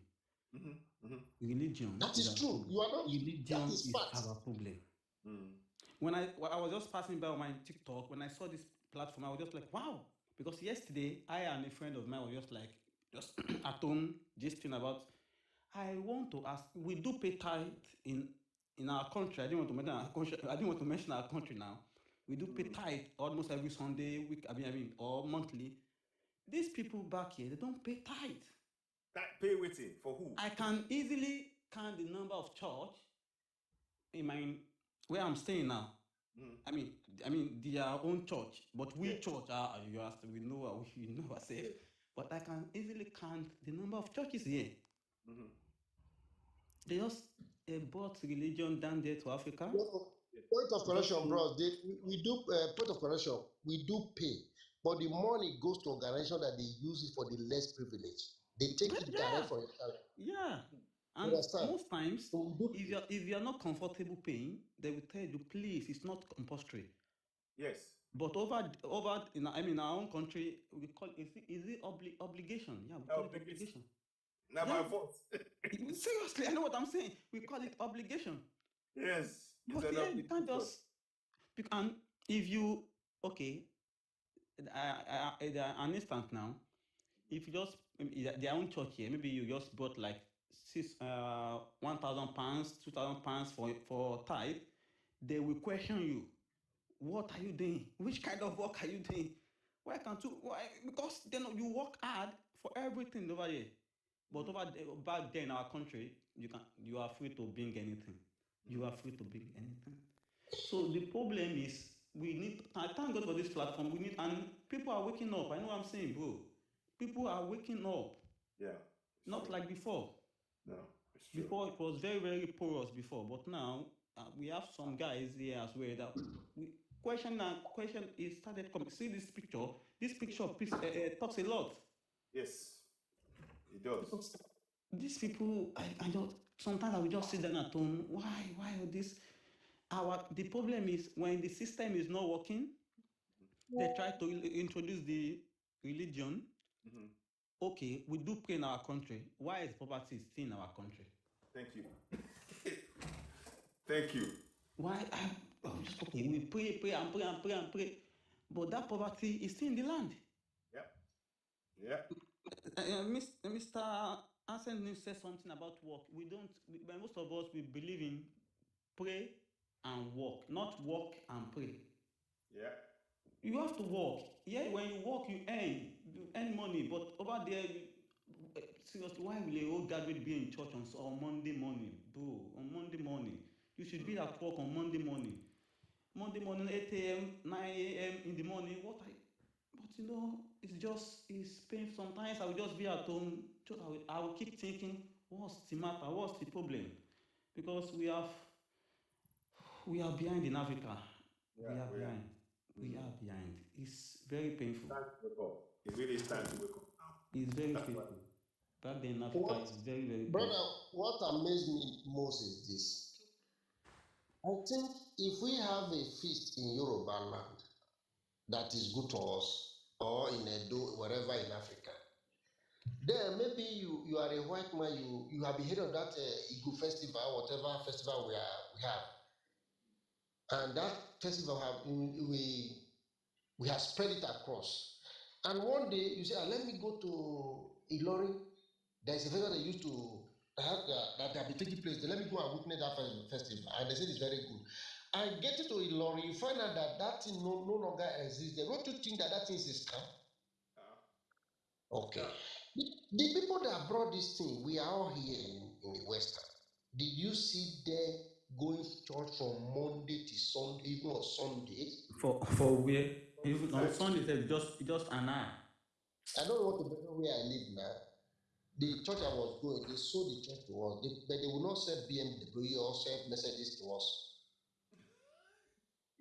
Then, don't wait, I'm coming. I now asked one of my brothers, okay, they sold this church for now.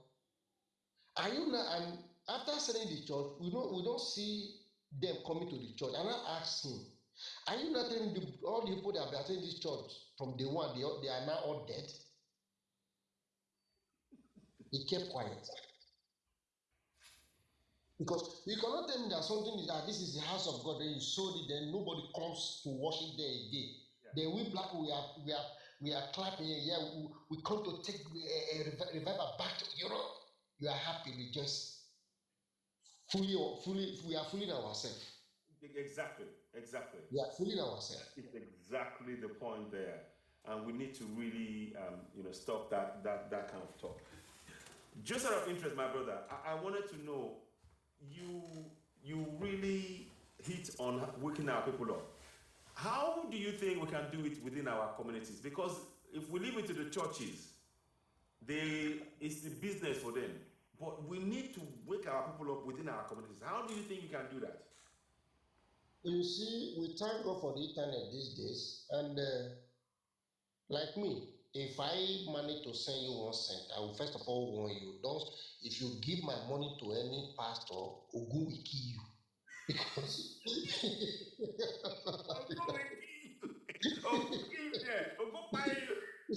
because you cannot tell me, because if you need money, go and pray so that you pray it and bring it for the mouth of the fish. Yes. This thing, what will help us is that look at now people that watch about 10, they will not come to this kind of platform that educate them. They would rather go to where they do saga. Mm. Will be praying to. Are you aware that they banned the preaching of Jesus Christ in Israel? You see now. You see. No, I heard check about it. it, but now you confirm. I heard it somewhere, but I didn't. You They know. passed the bill. They said you cannot preach that name there. I don't really understand where they bought. So, They say they. and our people will be saying, "A God of Jesus of Israel, Jesus of Nazareth." I don't. So they banned it. Yeah, of course. They passed the bill. They banned that. If you try it, then imprisonment. Wow. Then we are still praying with that name because we are used to it. Like I said, I think we have to do more. When we see people that's talking about all this stuff, we need to encourage them. Then individually, we talk to our family, talk to our friends for them to be aware of what is. I stumbled into one platform one day, one Igbo woman from Anambra area. He was talking about it. You are now trying to chip in so many things. You know, he said, why is it that when many of our people when they travel and they no longer believe in all those? The one guy replied her that they have seen the reality. That's why they no longer believe. Yeah, we've been kept in the dark. We've been kept in the dark. Oh, that's why. No, very good point about that. Thank you so much. You cannot give me what you are not using. No. No, it's true. I think you know the bill they wanted to pass for president in Nigeria. Does that work with our culture and tradition, even the Christianity? The answer is no. Of course. It's no. Okay. No, but they want to try it. And I look at, I mean, the fact that the government is even trying that alone, the fact that they, our government is going to go and get that money because bring that in because they want to borrow money. Because now they are making it as part of the condition on which they're going to lend them the loan. And hey, I'm just thinking, they're so desperate for this money, this illusion called money, they will sell their people down the river into something that is not part of who we are. Thank God some people are protesting. Thank heavens. I can see there's quite a few protests around the place. But I mean, the funniest part is that these are the people that gave you this Bible. Yeah. I don't get it. Thank you. Yes, very good point. The same people who gave you the Bible are now coming with this nonsense, and you are still entertaining them. You should.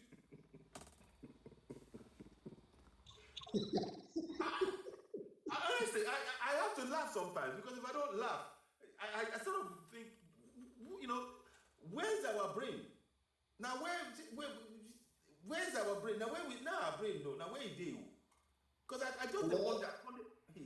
This is the reason why I talk until tomorrow, till work, and for now, and more God, you people when come out for presidential election.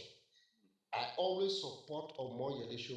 I'm not a Yoruba, but I support his ideology because he's a man that whatever he say, he must do it.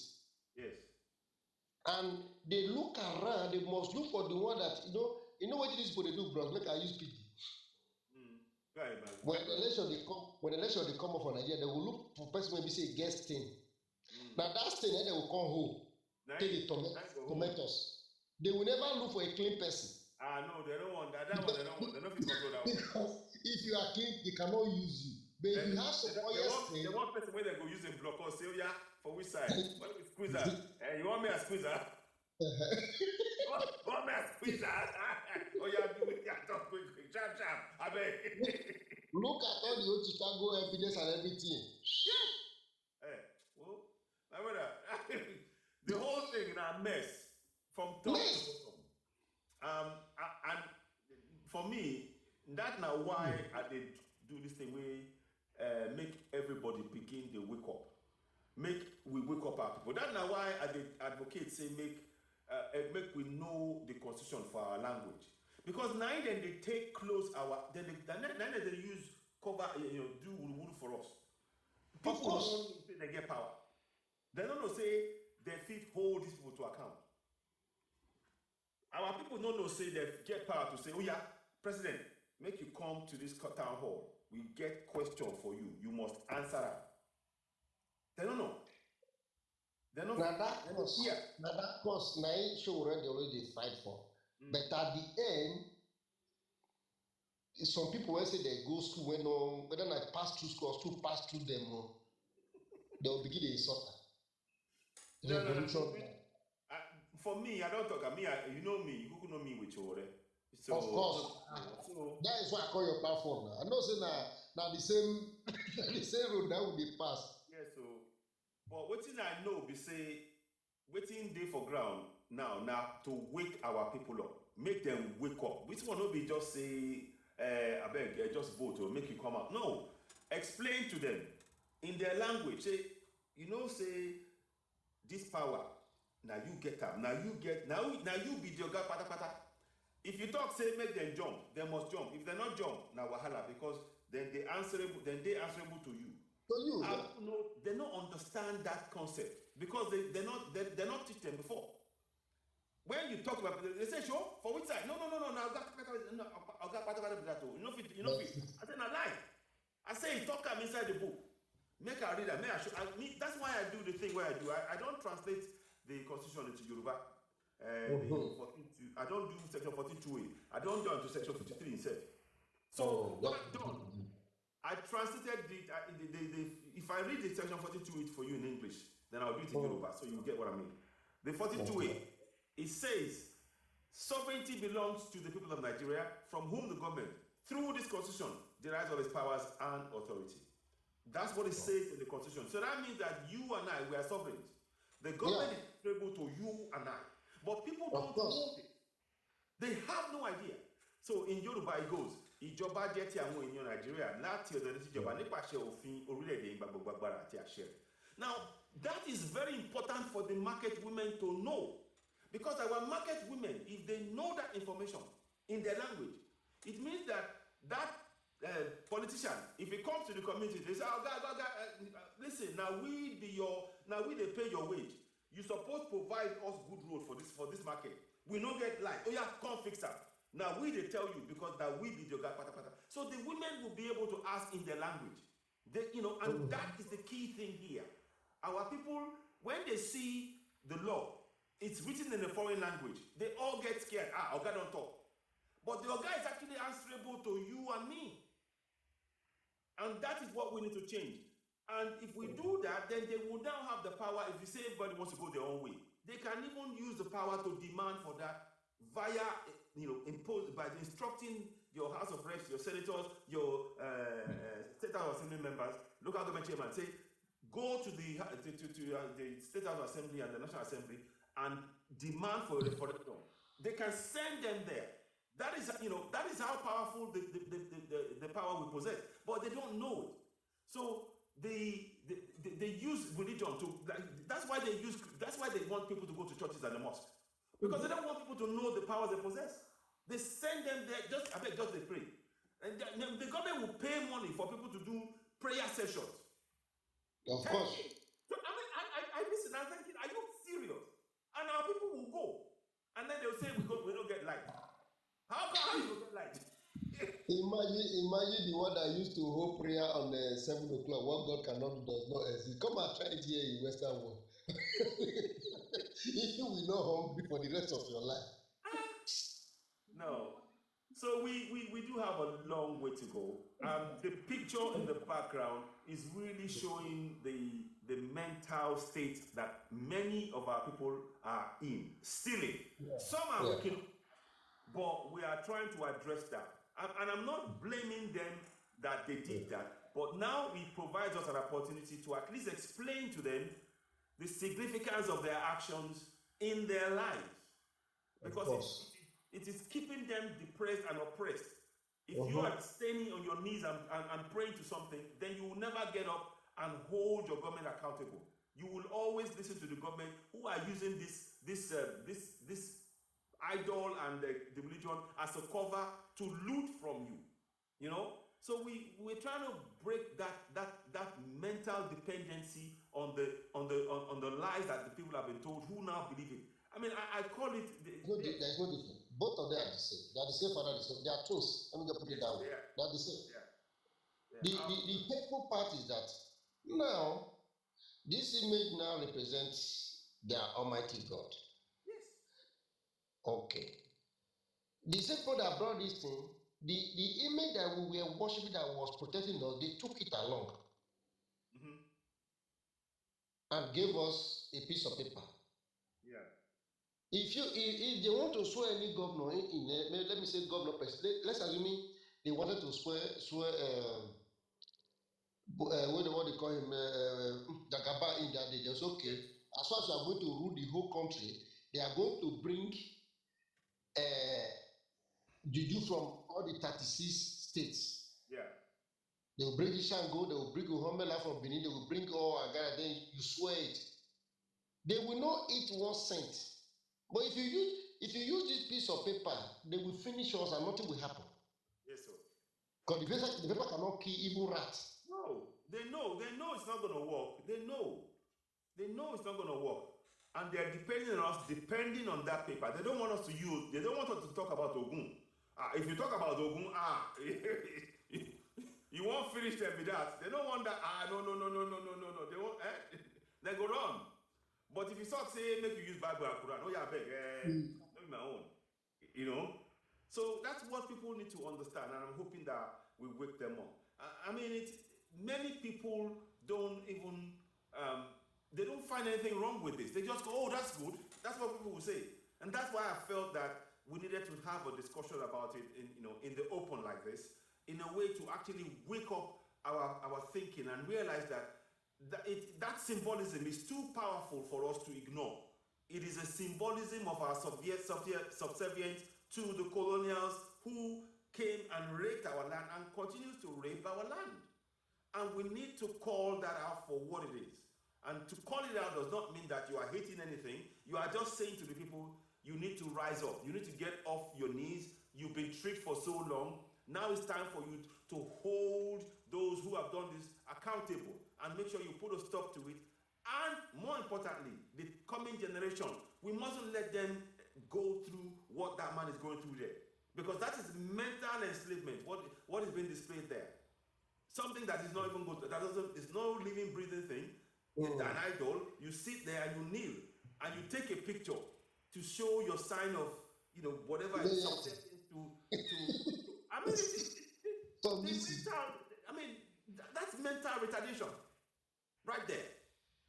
That's mental retardation right there. So you see what I see is that these things have eaten so deep in us, so deep. But I thank God that in those days we got news for just one source, government source. Yeah. But now internet can make it easy that whatever you are saying, whatever you are doing, people will quickly try to find the fact from what you are doing, whatever you are saying. Yes. People can easily get informed now than before. Not like before that you want to talk to a person in the UK, you have to maybe write a letter, use a one red thing to that stamp that had you put it in the post, maybe it will arrive in UK for let me say 1 month or more than. But now, as we are talking, there are people from Nigeria hearing what we are saying. People from Germany, from Austria hear what we are saying. From there, they will be picking. They will be picking because I know the brainwash is too much, my brother. It's too much. Where are we going to start from? All the things they told us, all from me, I see all of them as zero. It's lies. Pure lies. Pure lies from beginning to end. They will tell you this, and the painful part is that they will tell you something, they will do the opposite of that thing. Yes, absolutely. They will tell you something, they will do opposite of it. Then how do you expect me to believe something? And you have been lying to my grandfather, father, then you lie to my father, you want to still continue to lie with this internet and die. It will not work. I have to set myself free, set my family free from all those shackles of of our resources. They will not. So you can tell clearly that it was a scheme designed to keep us. Be good Christian. Whilst they loot remorselessly. Up to date, they are still looting. Yes. They are still looting. They are still looting. Now, people still don't understand that this thing is just to keep us in perpetual slavery forever. Because, like I told Mope, I said, for me, when I studied the slavery era and this Christianity, it's the same thing. It's like you bought two bottles of beer, different, and then you change the label. Yes. That's You it. change the label, that's what happened. It's still the same. It's the same system. Same system. And I'm hoping that people will realize, I mean, more people are waking up, but we need, like I said, we have to deepen this, the knowledge and awareness, and actually begin to make sure that our people carry out things in their communities to actually roll back against these churches. Churches are most coming up in our communities because they are just there to close our mind and keep us enslaved. But people don't, when you say it to people, they go, oh, no, you can't say that to, yeah, you see, but our people depend on it. You see, if that is like, to say our people depend on it, it's like they become drug addicts mentally. And this is not that, so you can hit drug addict. This people for you, it's easier to hit to heal a drug addict than to hit somebody that is deeply in Christianity. It's easier because they so much believe. When you say this thing, you are going to hellfire. The question is, of my Benin brother who did one analysis said that. Yeah. Now, how come they are able to translate Bible into Yoruba, into Benin, into Hausa, but exactly. they could not translate physics into our languages. Exactly. Mathematics, no. Exactly. Chemistry, all subject. It was only by. No. I don't get it. And they are still doing more. Yes.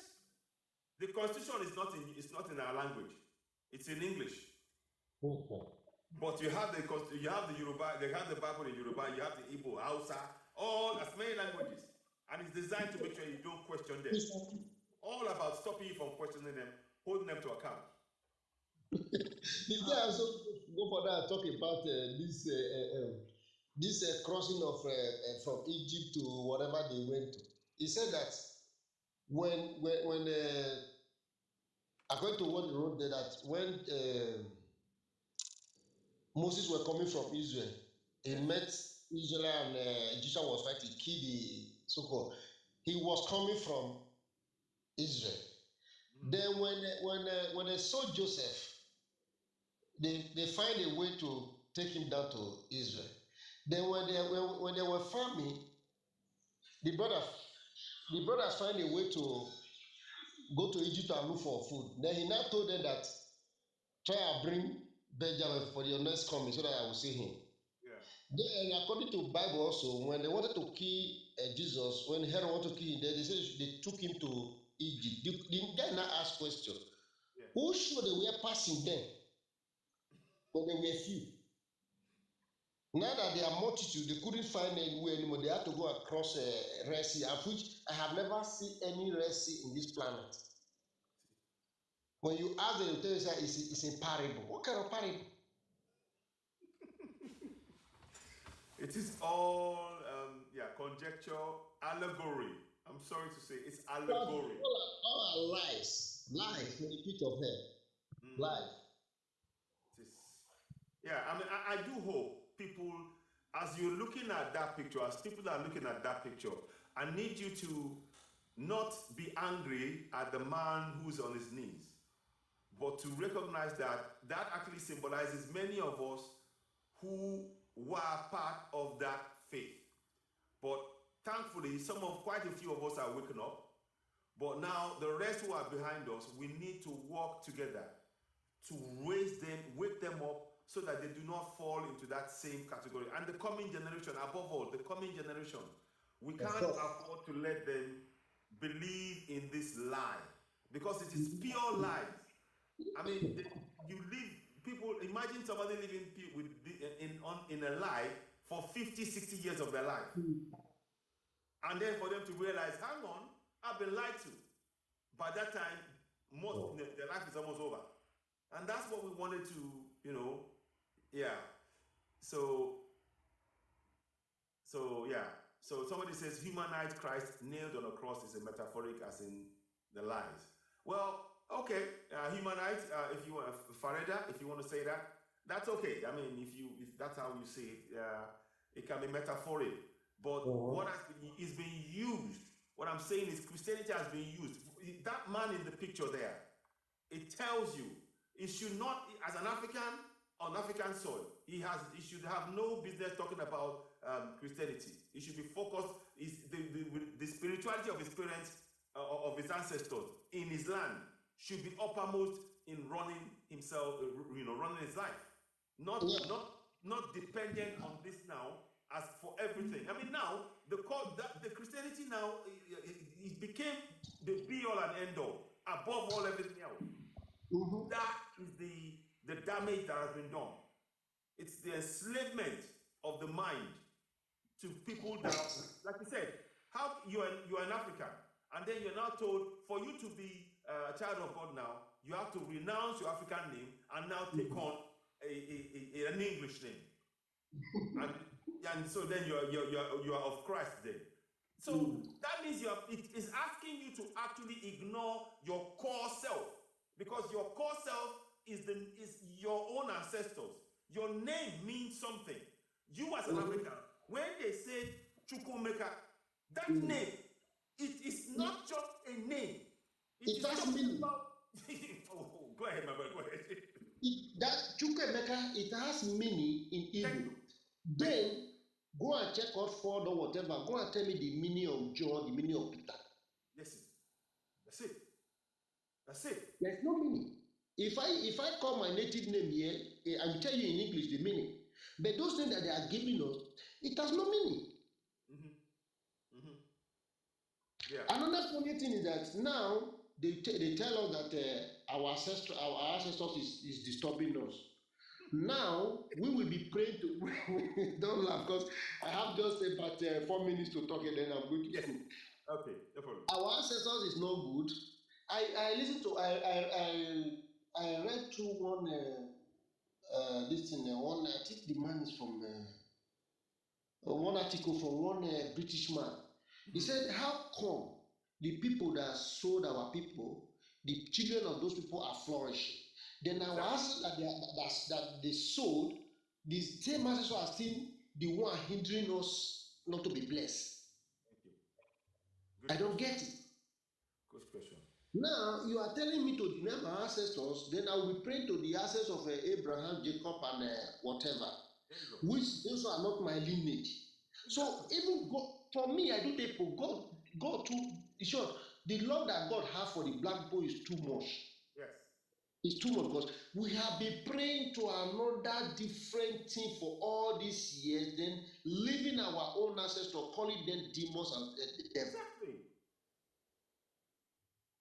Why the people they gave you there, they are celebrating their own wishes and wizards? Who is fooling who here?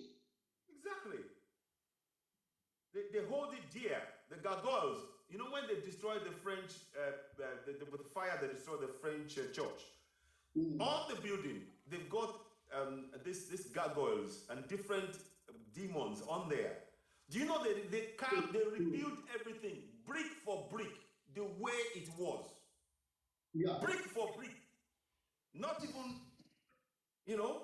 but yet they will tell us, to castigate, to denounce our own self. So that's why I say, again, going back to the central thing, when we say when they say, renounce yourself now, you're now a child of Christ, you're no longer Isibo, you're now Matthew, you're no longer, that one, you are John.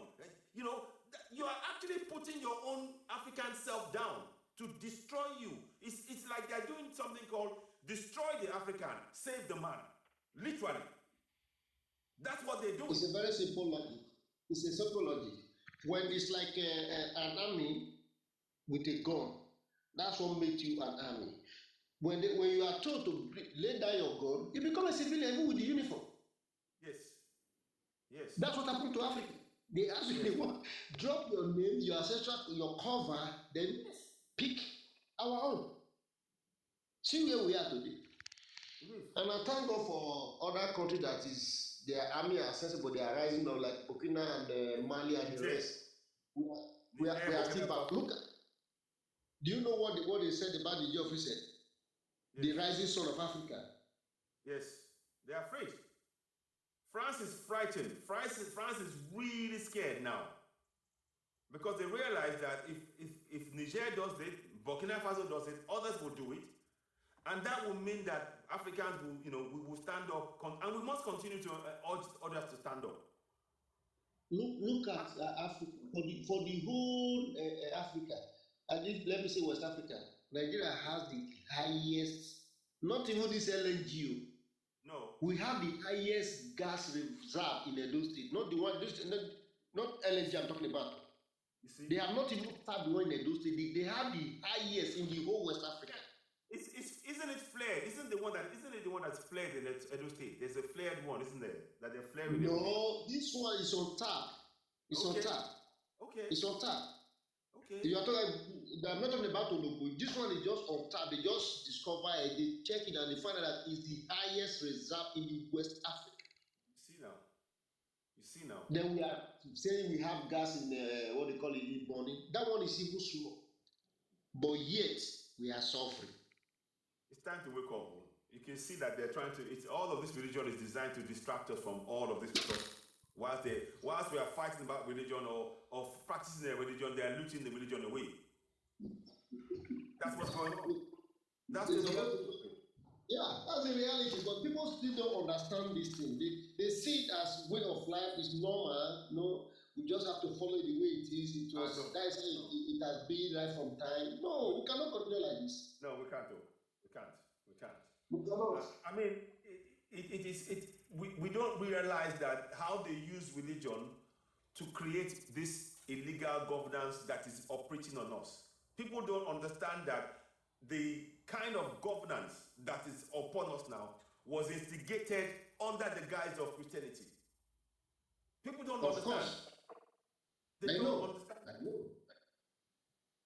So we have got to really awaken our people, and we continue to do so. I am so grateful, my brother, Ancient News. We have to follow each other. And I know you. Yeah, I'll follow you. Yeah. All right. God bless you. Thank you. Yeah. Bye. Thank you so much. Yeah. Right. Take care. Yeah. Bye. So, whilst my brother moves on to go and do a few things, I want to thank everybody who's been joining me. And if you do want to join and discuss and have contribute and make your own contribution to the discussion, you're very welcome. What we are doing is to make sure our people understand the connection between the picture you see on that man there and what is happening in terms of exploitation of African resources. Because what the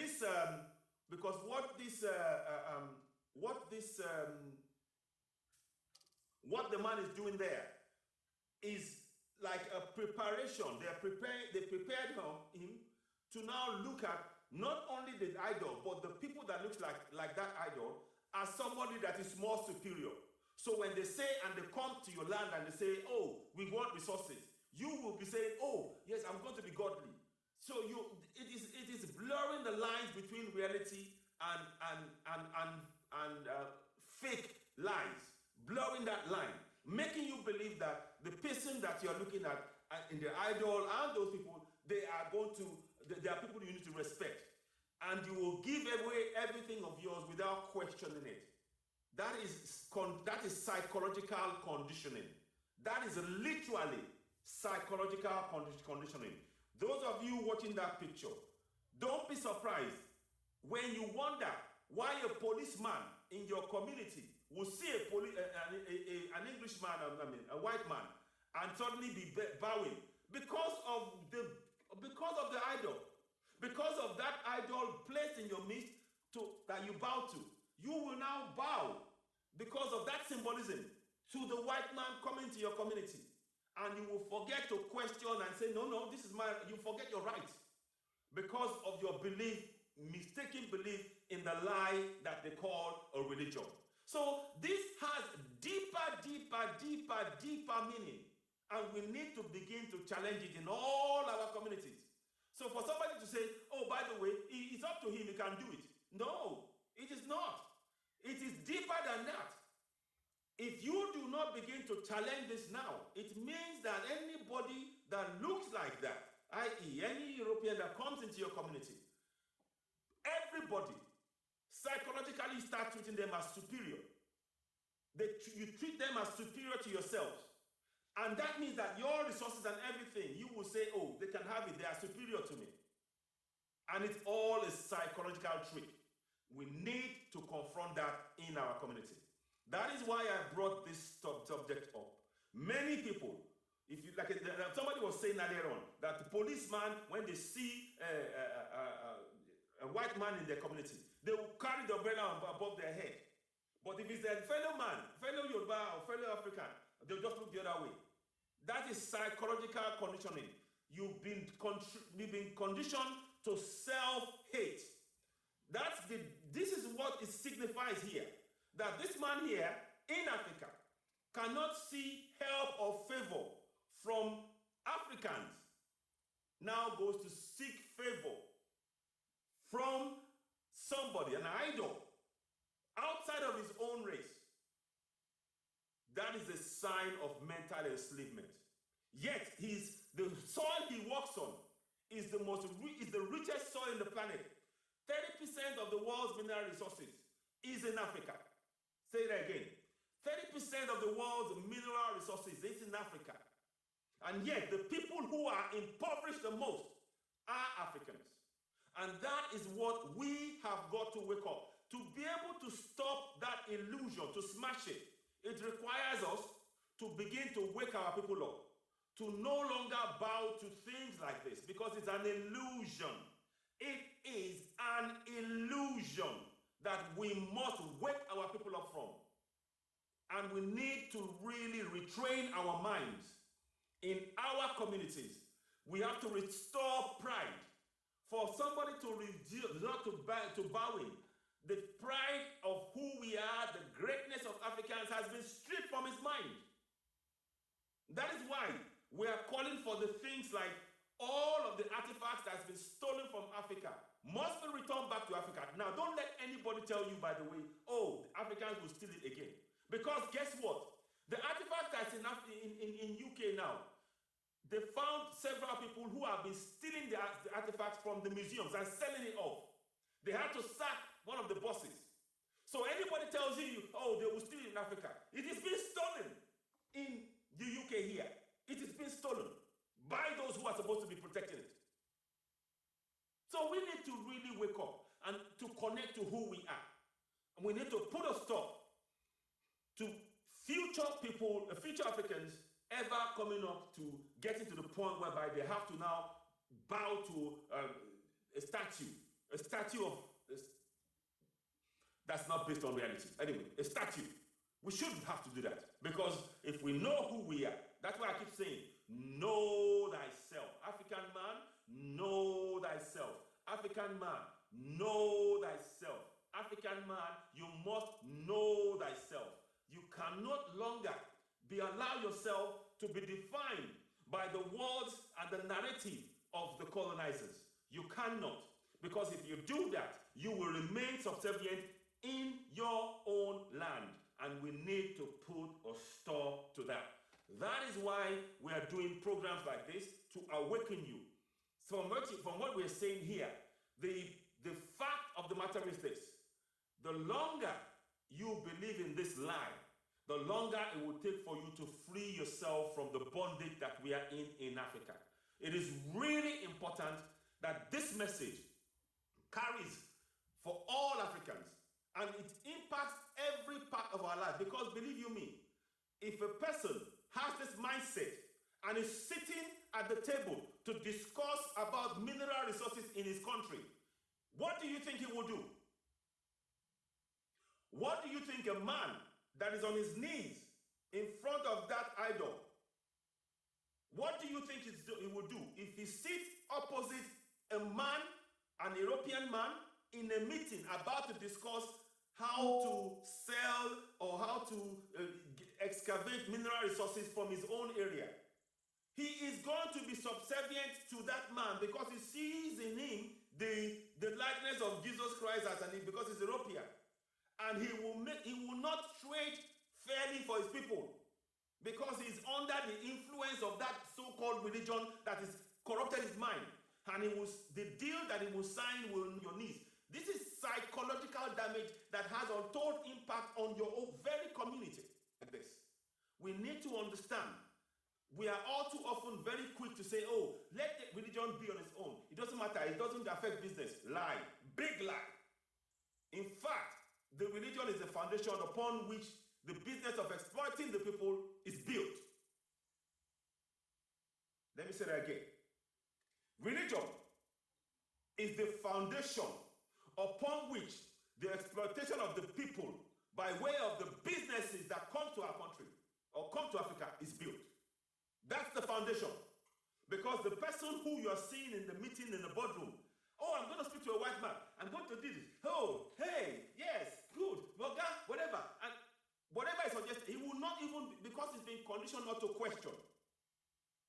You see why we need to really challenge this now?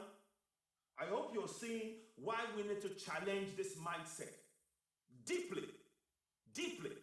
And I want to take this opportunity to salute Ibrahim Traore, General Chiani, Goita, and I think Dumbaye of Guinea, for speaking up. These are real, true Africans in the likeness, in standing up like Patrice Lumumba, rest in peace, like Thomas Sankara, like Gaddafi, like is it Sekou Toure?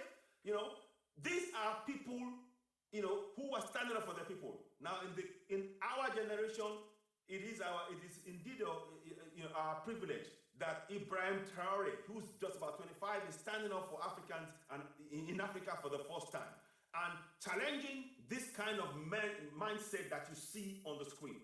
I keep referring to it because people do not connect that what you see on the screen is what is used as the basis upon which all the leaders who are going to be leaders, when they see somebody who is going to be bowing to the cross like this, guess what? The colonials are more likely to use this kind of people to lead nations in Africa because they have got them in the mind already. We need to challenge that. These are the things that are, it's not, that's what I'm saying, this picture is deeper than one realizes. It's not just about one man here. This is about the impact of that symbolism on the entire African continent. That's the reality of what we're facing. And we need to really be aware and alert to confront that collectively. We need to go on a massive drive in our communities to pinpoint and expose and bring down every single part where there are things like this happening. We need to run programs. It's not just destroying it. We need to run programs to awaken our people, to repair the damage to their mentality, using books like this. This book here, Post-Traumatic Slave Syndrome. Post-Traumatic Slave Syndrome.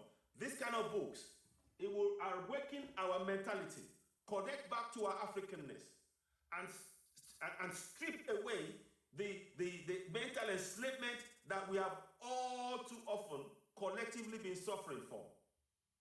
And those religions of Islam and Christianity, I'm telling you categorically, they are there to cause division.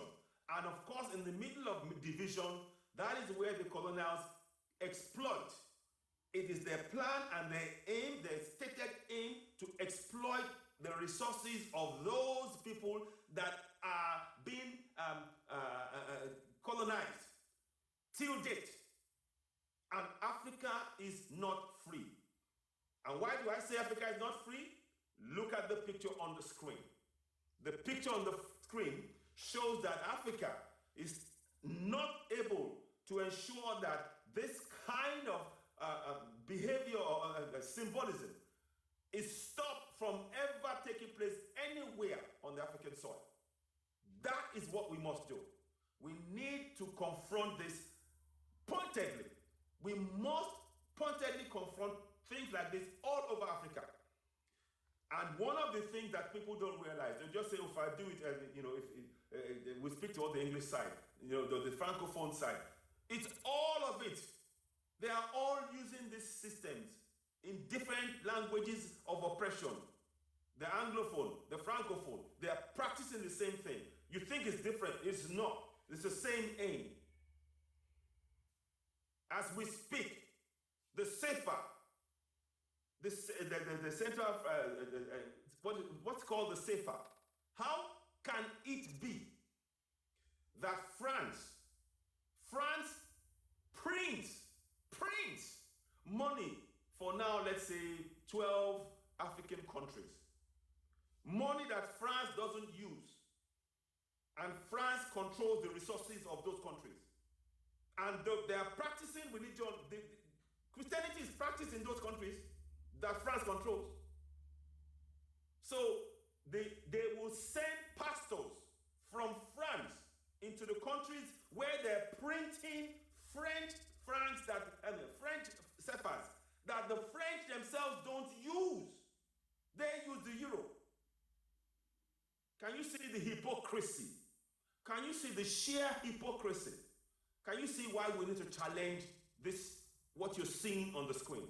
It's not just a picture, it goes deeper than that. And until we begin to understand that collectively in our communities and begin to take collective action to address it, we are in trouble. Africa is not free. Africa is not free, not right now. But when you and I join hands, begin to wake up the communities to put a stop to this exploitation. Africa is being mislabeled deliberately as impoverished. No, Africa is being looted. Africa is being looted. Africa is being looted by the colonials. The same people who are putting up borders and saying we don't want Africans in Europe. They are the same people causing wars in Africa. Yes, as we speak, thousands are dying in Congo. Thousands are dying in the Sahel. Thousands are dying in the Somali war. Is it Somali? Or what's that place? Yeah, I think it's not Somali. It's the other Sudan. In Sudan. And these are wars created. And also ask yourself this question. Where are the weapons coming from? Because Africa doesn't make any weapons. We don't make any weapons. So where are those weapons coming from? Where are they coming from? These are questions that we should be asking. We need to be asking those questions. I am all for Europe doing what they need to do to survive in Europe and protecting themselves.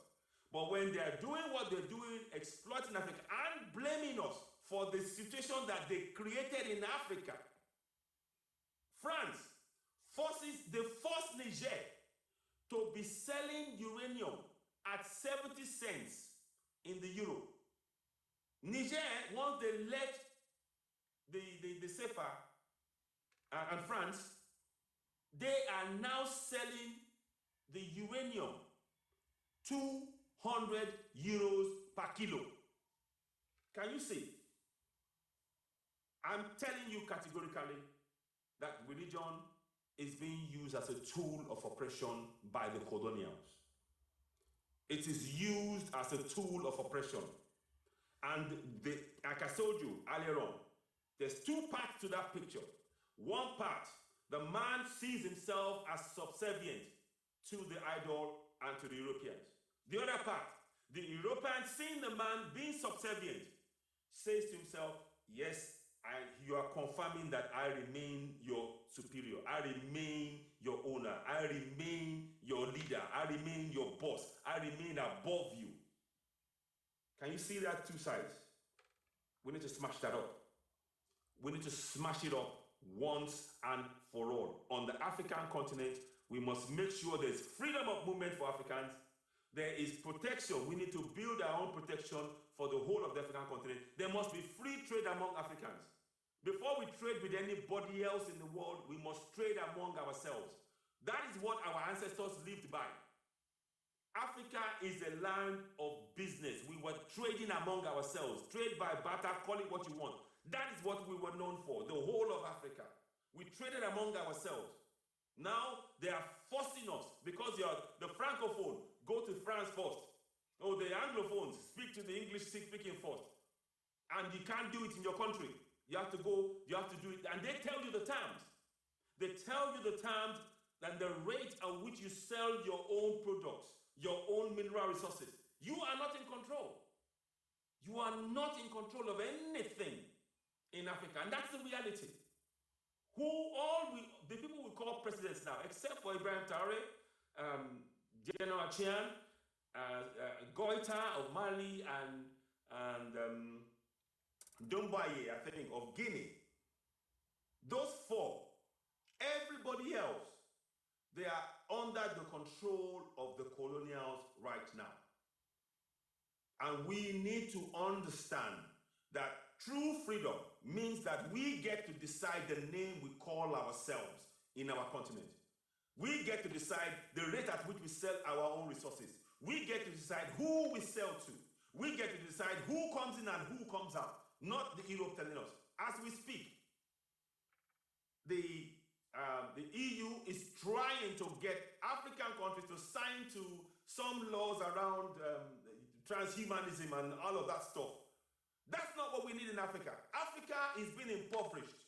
Our priority should be how to alleviate the impoverishment and the suffering of our people due to the colonization and exploitation of African resources by the colonials on the African soil. Not signing an agreement about some human rights for some others to yet again keep Africa impoverished. And I urge all African countries to say no, not to sign to any of this, because this is another way. The same people who are trying to keep Africans out of Europe are in Africa, destabilizing Africa.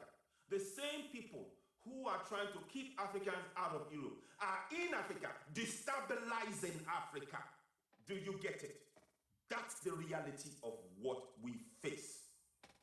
That's the reality of what we face. We need to learn to begin to call a spade a spade. Speak truth to power. That is what is happening. And we must work together to confront this. Fine. We don't want, many of us don't want to be, many Africans would rather be in Africa. It's hot, it's sunny. But when somebody comes into your land, causes war, gives weapons to people to destabilize your community, forcing you to leave your community, to seek refuge from them because of what they did. And then they blame you and say you are an immigrant. Oh, we don't want you. Is that not hypocrisy? Is that not hypocrisy? As I speak to you, lithium, gold, diamond, you name it, is being flown out of planes out of Africa at peanut prices by these very colonials who are talking about immigration laws. But the press will not cover that. Don't you know that the number of people killed in Africa over the wars in Sudan, the wars, the one in Nigeria, there's silent war going on in Nigeria with the bandits and other areas, the Congo, there is more people being killed, but that's not being recorded. That's not being recorded. It falls on you and me as Africans to make that our priority, to make our people aware of what is being done to oppress and suppress us in our land. They're using all means, religion, finance, economy, studies, education. Everything is geared to ensure the oppression, continued oppression and suppression of Africans on African continent. Everything. In the age of awareness that we are in now, it is our responsibility, those of us Africans that are aware, to begin to change the narrative. We must no longer accept a narrative that Africans are crooks. Let me say that again. We must no longer accept that narrative, the mainstream narrative that Africans are crooks. The real crooks are the people that are engineering division, oppression, impoverishment through funding of weapons to cause wars in Africa so they can have direct access to our mineral resources. That's the reality. That's the reality. And they're using this kind of symbolism to fasten that process, to quicken that process. That is why we need to challenge when we see this kind of thing. We have to make sure in our communities we actually have programs to combat this collectively, community by community. It is not going to be a cakewalk, what we're talking about. So you can see that what I just said now is deeper. It's not just about just, it's just, how can you do that? Oh, what a fool. It's not a fool. It's not a fool. When you are left with only one option by the colonials, you have to follow this religion. You're starved of, there's no other choice for you. That's not a fool. You're trying to survive. That's not about being a fool. That's survivor. We have to, as we know these things, as it's unfolding before us, as we're now aware of all of these things happening, let us join hands. It's not just a question of this is not just about being online alone. It's in our interactions in our African communities. How can we get this message into the communities to make them understand that, my people, this thing that you think you believe in, in the language and in the terms that they can understand, is an illusion, and explain why, and go into detail and start using examples. Again, I keep saying, we need this kind of book. We need it in our African languages. We need it in our African languages. Because you see, those foreign languages, they know that not up to 10% of the people in Africa will speak it. And that's what they want. You know why? It controls the people. Oh man, we got work to do. We got work to do. We got work to do. All of us, we got work to do. And we need to start in our community, slowly but surely. I'm going to try and see if I can do programs like this. I'm going to bring another video out again and talk about it from another point of view. And we will use, in terms of the religions of both Islam and Christianity, I will do specific programs to break down this system of divide and rule. Because everything you're seeing here is like, save the man, kill the African, save the man. That's what it is. That man sees himself as an European. He sees himself as an European because if he believes in as an European, he will see himself as an European. So the more he walks away from his African culture, the more he thinks that he is European. But it is actually a sign of enslavement. You see the game that's being played with the mind here? You see the game that's being played with the mind. That's what we need to confront. And this kind of things here is happening on a daily basis. I see pastors who are using, they know it's lies, and then they use it, some of them, because some African pastors, they do what I call crabs in a barrel. You know what? I can't overcome the overall struggle. But if I'm okay myself, then I'm fine. So they will begin to oppress their own people. That is what is called crabs in a barrel. Get it right. That is what's called crabs in a barrel.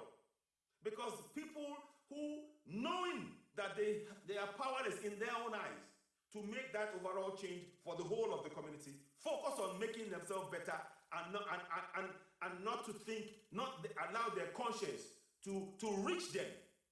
They separate themselves from their own conscience. Get this. Those who carry out bad actions against the people, they literally separate their own mind from their consciousness to be able to cope with the oppression that they're now carrying out on behalf of the colonials. So they're killing themselves on earth already. That's what they're doing. That's what they're doing. But, what we do want to talk about and continue to talk about is that we need to start putting beliefs in our community as Africans. We are great people. All over the planet, the achievements of Africans is all over. They cannot hide it. The Aztecs, is it the big heads in Aztec? Is it the pyramid in Egypt? Is it all over the place? All over the place. The university in Spain, Africans. Look, just we need to really understand exactly who we are. Those who are oppressing us, they know who we are. When they went to the pyramids, one of Napoleon's writers wrote, and when they shot, because they shot at the nose of the Sphinx, because they couldn't accept that people that looked like us did it, and they didn't want us to see that, so they shot at the nose of the Sphinx. And as they were there, they're saying, we are treating the people who built these pyramids worse than animals. That is wrong. I've forgotten his name. That is who we are. That is who we are. And we need to recognize it. We have to heal ourselves. Nobody else will do it for us. And how do we heal? What conditions do you need to heal? What conditions do you need to heal? Love, compassion, empathy, giving ourselves support, trust. The trust in our community has been destroyed by this picture. Because the man that went to kneel before that Christ picture, idol, or whatever, did not feel any, the trust between him and his community was broken by the same thing that he's seeing on the screen, thinking, and that's why I said, the system has designed in such a way that you will go and seek help from the very system that has impoverished us. Over and over and over and over and over and over and over. We need to change it. We must change it. And that's what we're saying. It's painful to see that picture. I won't lie to you. When I saw it, I literally was looking at that picture. I would look at it on my phone and I would think, and initially I was angry, but then I thought, okay, and it took me days before I came on air to talk about it, because I didn't want to talk about it from an emotional point of view.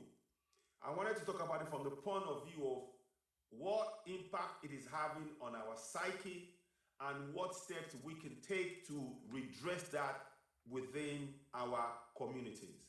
And that is what I really wanted to do, to really, that's why I came and did this show today, this discussion today. I'm hoping I'll be doing some more discussions again about other things as well. But it is evident that Africa is not free. Ken Ruto or something, he did something I'm disappointed, because William Ruto, is it William Ruto of Kenya? We all know what the British did to the Mau Maus. We all know what they did. With all the damage and the killings and the genocide that they did, to have the new, whatever they call him, come in there and not apologize just shows that the insincerity of whatever they said. And what I felt disappointed was that Ken Ruto did not call that up and did not demand that, no, if you're coming to this place, you will apologize. You will apologize for what you've done to Africans. You are not above apology because the genocide took place. Let me add, that family, you all know what I'm saying, that family, in fact, Duke of whatever they call him, his ancestor had Duke of York, DY, branded on Africans when they enslaved them. Think about that for a minute. They branded DY, Duke of York, on the slaves, on the people that they enslaved, put on boats. And as they were coming off the boat, they were putting DY, Duke of York, Duke of York. And yet they cannot apologize. Where's the sincerity about that? What does that tell you? And they are the same people who are telling you about this religion. and all of this, and coming and trying to be regal. And there is nothing regal about you enslaving somebody else. You have no right to do so. You must apologize. You're not above anybody else. You're not. You can never be. In fact, you should be ashamed for the actions of what's going on. And what is painful is that every year they expect those they enslaved and colonized to remember their own heroes and ignore ours. Our ancestors, are they not our heroes? Are our ancestors not our heroes? I'm just asking. Are our ancestors not our heroes? Who are heroes? People that give their life, people that do something, that create kingdoms, that we existed. Those are heroes. I believe our ancestors fit that bill. So why is it that we are being told to ignore our own ancestors? Again, it's confirming the mental hate, that the psychological hate, self-hate that we've been inviting, that we need to break free from. We've all suffered from it. But there is a way out. There's a way out. There is a way out, and we need to take that way together. We need to build our trust. Never think that the lack of trust in our communities has just been self-inflicted alone. There is some of that, don't get me wrong. But all too often, when I say crabs in a barrel, the barrel means that you are put in a situation where you have to survive somehow. And you survive doing whatever. Yes, you're still carrying some of the blame, but the people that put the barrel in place, they have questions to answer. And you can see they're refusing to say sorry. They're refusing to say sorry. And they are happy. They put emblems on people that put black people at the bottom with their feet on the neck of Africans on their awards. Look, the symbolism of that alone should tell you what you need to know. So for me, I will never, those who go and accept these SARS and things, they don't understand what they're accepting. When you understand the symbolism of what they're doing, there is no way you will accept it as an African. No way. There's no way. There is no way. That's why I respect Benjamin Zephaniah. He said, no, I don't need your awards. He knows what he's doing. He knows what he's saying. He knows. So salute to Benjamin Zephaniah. Now, going back to what I'm saying, one of the things that we have to continue to do is to continue this task. When you see something, you must say something. When you see something, you must say something.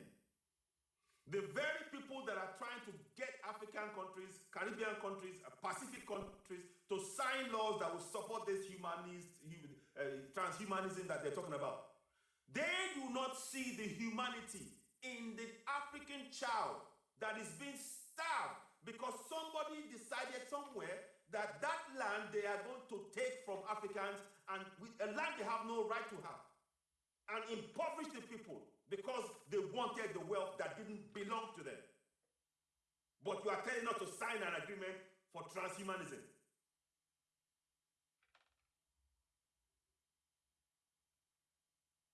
Am I missing something? Am I missing something? And you tell me that you are for human rights? The sheer cognitive dissonance of that, to the audacity to try and coerce the people you are oppressing to sign something that is going to overpower their constitution. And you're talking to us that Africa is free. Guys, we're not free. African continent is not free. Africa, Caribbean, Pacific, we're not free. If they can call us all into a room to sign a document, and I hope many have not signed it, that is yet going to heap more oppression on Africans, is that a sign of independence? You tell me. Is it a sign of independence? Because I don't see that independence. I don't see it. I don't see it. All I see is oppression. And they're using everything to justify an unjustifiable act. There is a refusal, point blank refusal, to apologize. There's a refusal to, they grudgingly are giving some of the artifacts they stole. They are grudgingly giving some of it back. All of it must be returned. And then we're not going to talk about reparations. But the same people telling us, no, we don't want Africans on African continent, on Europe. But yet, you are in Africa, instigating wars, causing divisions, causing killings of young people, forcing children to go into mines in the Congo. What moral basis do you have to speak?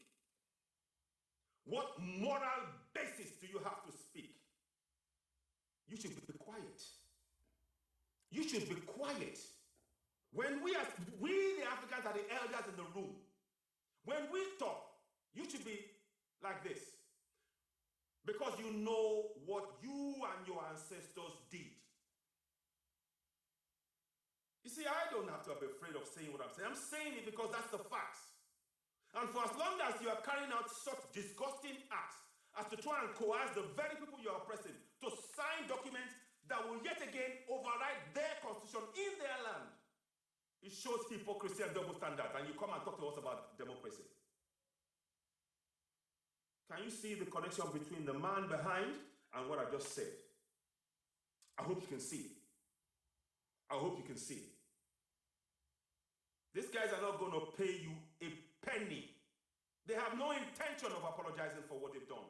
In fact, they feel they're justified because of what their Pope said in 1498. Go around the world. The Lord has given you the power to be the one to rule over above all. That's what they believe. And that's still the belief they hold on to today. There is nothing new under the sun. There is nothing new under the sun. Yes, I said it. There is nothing new under the sun. There's nothing new. And we need to be very, very cognizant of that fact. This is the way to continue. They are seeing that the carefully constructed religious web is loosening. It's loosening. And they're trying to put something else in its place to keep that web, to put in a new web of something like transhumanism or whatever it's called, and keep that intact, the illusion intact. I keep telling you as Africans, we're not living in a real world. We are living in an illusion created by the colonials. For as long as Africa is not free to trade among themselves, as long as Africans are not free to move freely, for as long as Africans are not able to access their resources to benefit themselves first and foremost, Africa is not free. For as long as Africa cannot fix our own currency rates, we're not free. Pure and simple. We're not free. And we need to recognize that and begin to take actions to ensure that we become free. Julius Malema said it. We need one African currency, one African security for the whole of Africa. Freedom of movement, free trade among Africans to trade among ourselves with no restrictions. How is it that France will tell an African country, before you trade with anybody else, you come and trade with me? Is France in Africa? Is France in Africa? And what right do they have to be telling Africans who they cannot trade with? Likewise, UK. They're all doing it.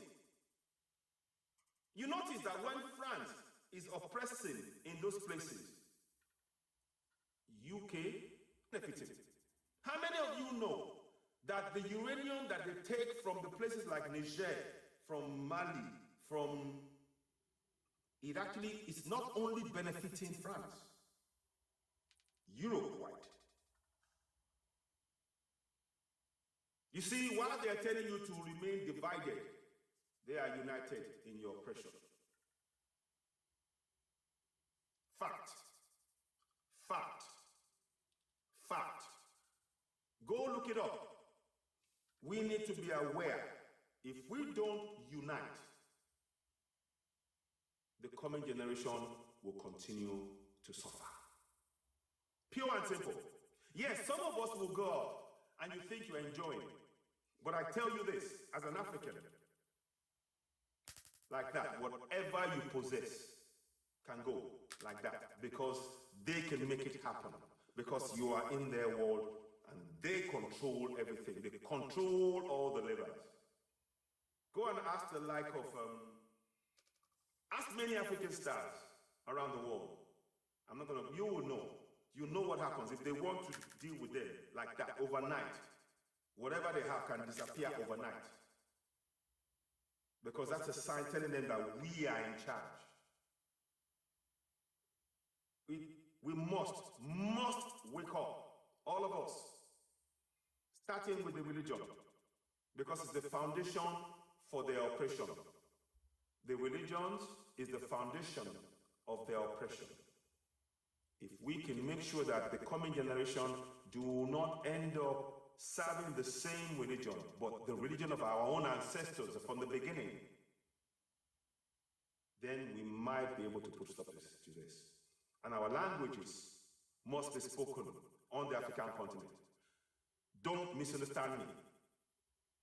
You can learn any language you wish post-secondary school. You can learn any language you wish. Freedom to that, to learn. But in the primary school and secondary school, to deepen and empower African renaissance, rebuilding our languages.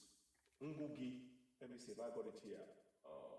It's inside, it's in the place. Ngugi wa Thiong'o used to write in English. He won awards. He stopped writing in English because he realized that English was being used to actually take away the Kenyan language. He writes exclusively in his language. Yes, he can still speak English, but he's trying to send a message. If we think in our language, that means that whatever we want to achieve and do in our language, in our country, it manifests.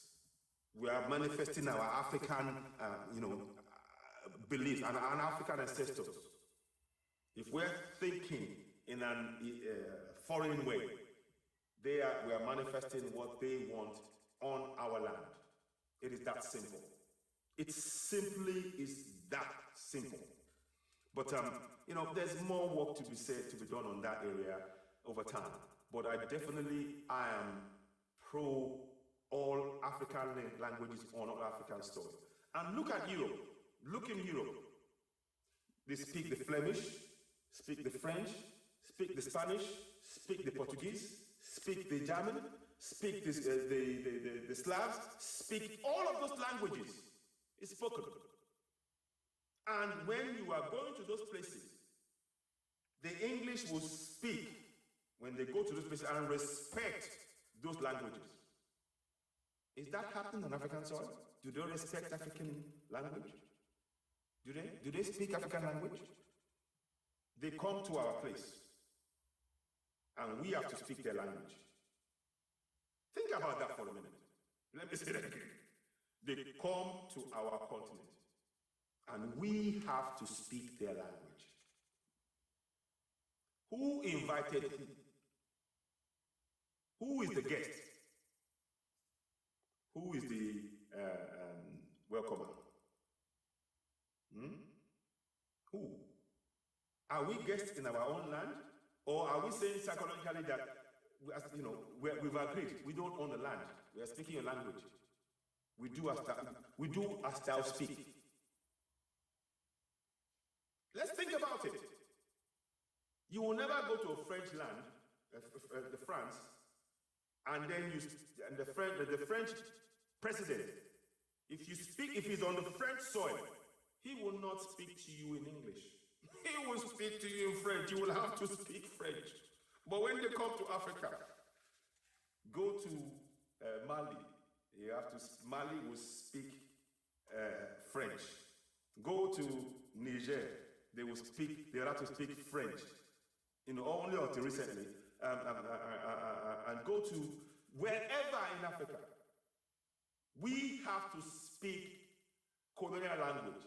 And when we do that, we are telling them that their power goes as far as our land. What happens when they go to France and when they go to China? The Chinese will speak in Chinese on Chinese soil every single time without fail. See that symbolism?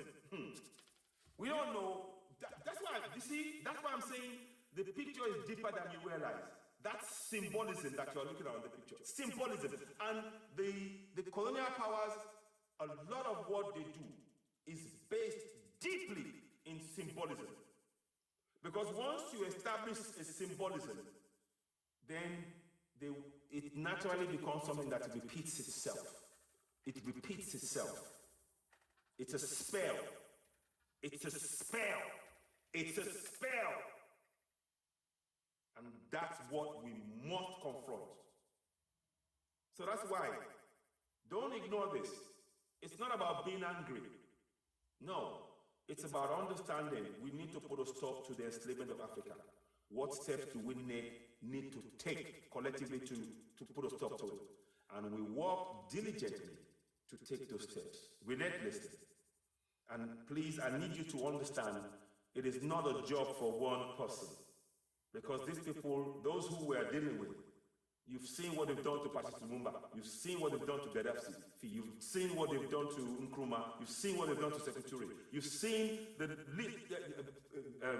Biko, Steve Biko, RIP. You've seen what they've done. Anytime any African wants to help their people, they end up getting rid of them.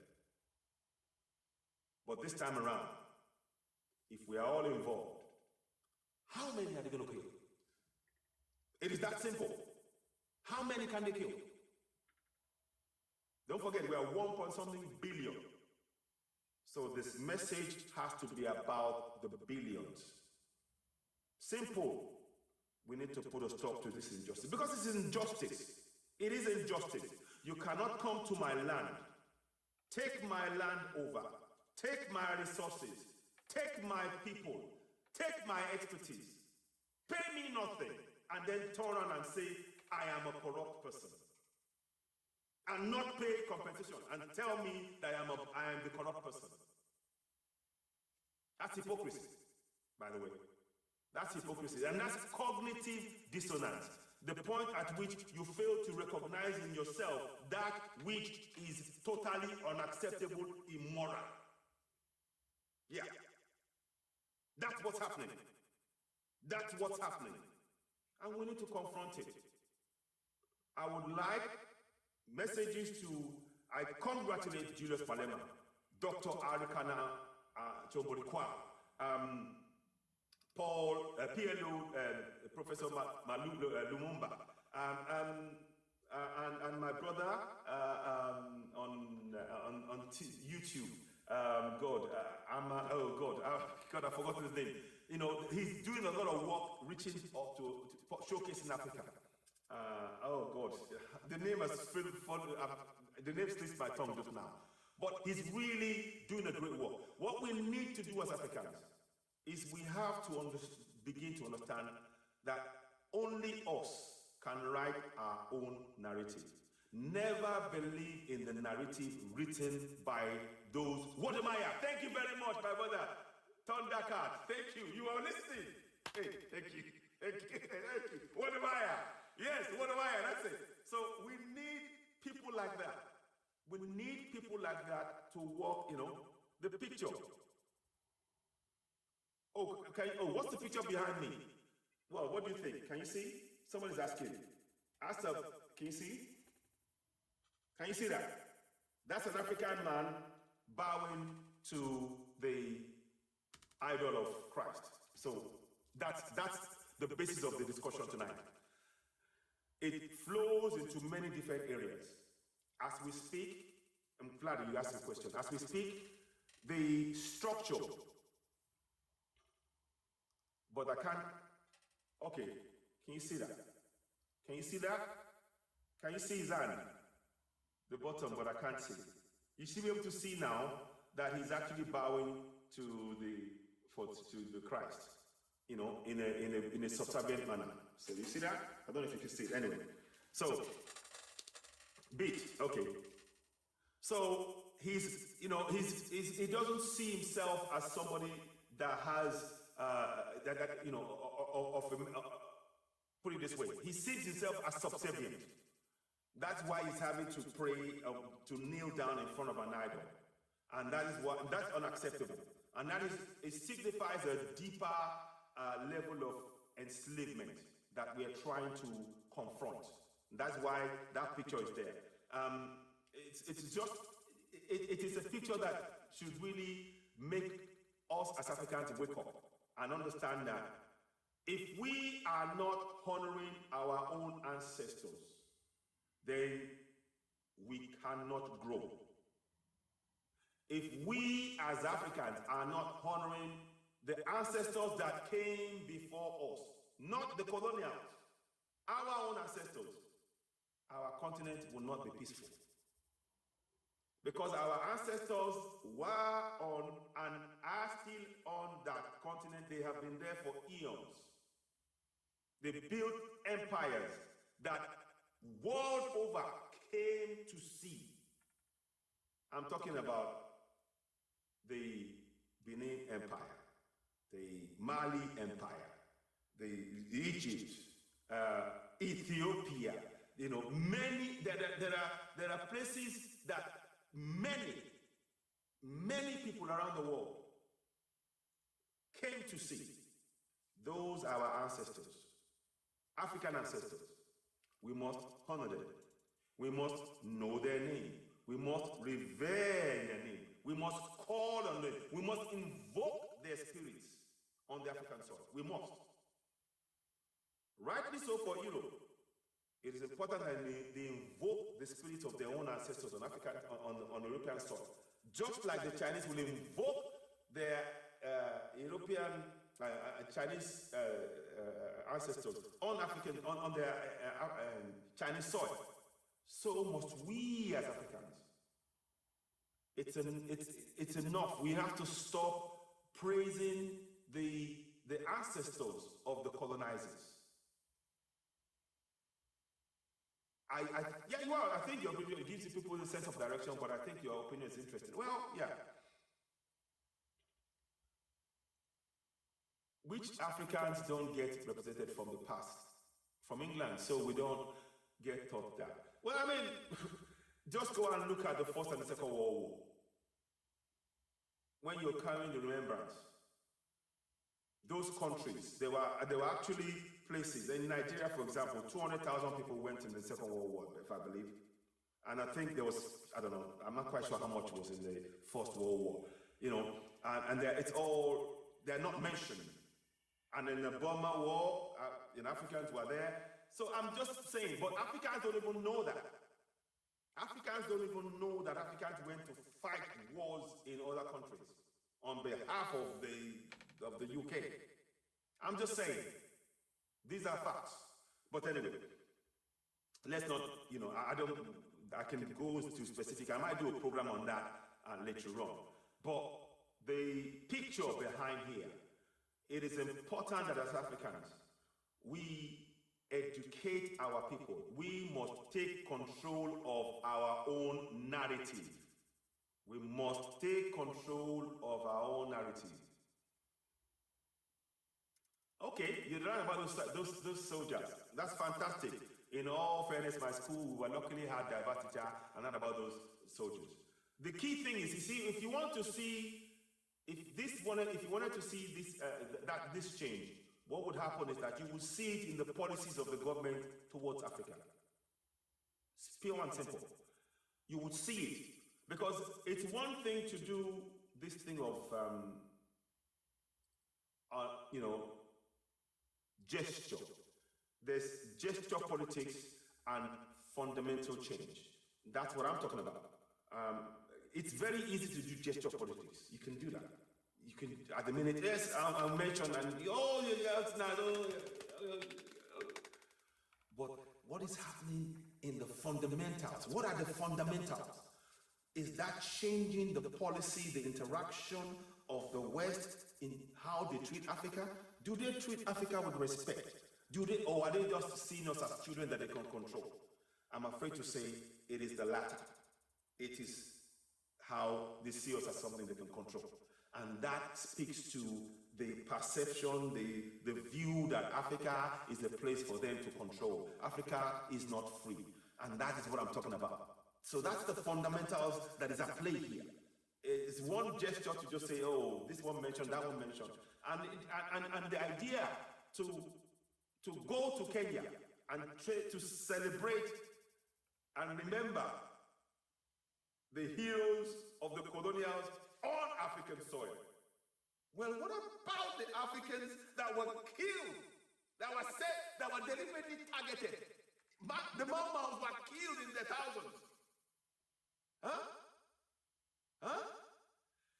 Oh, yeah, of course it doesn't represent us all. I know that.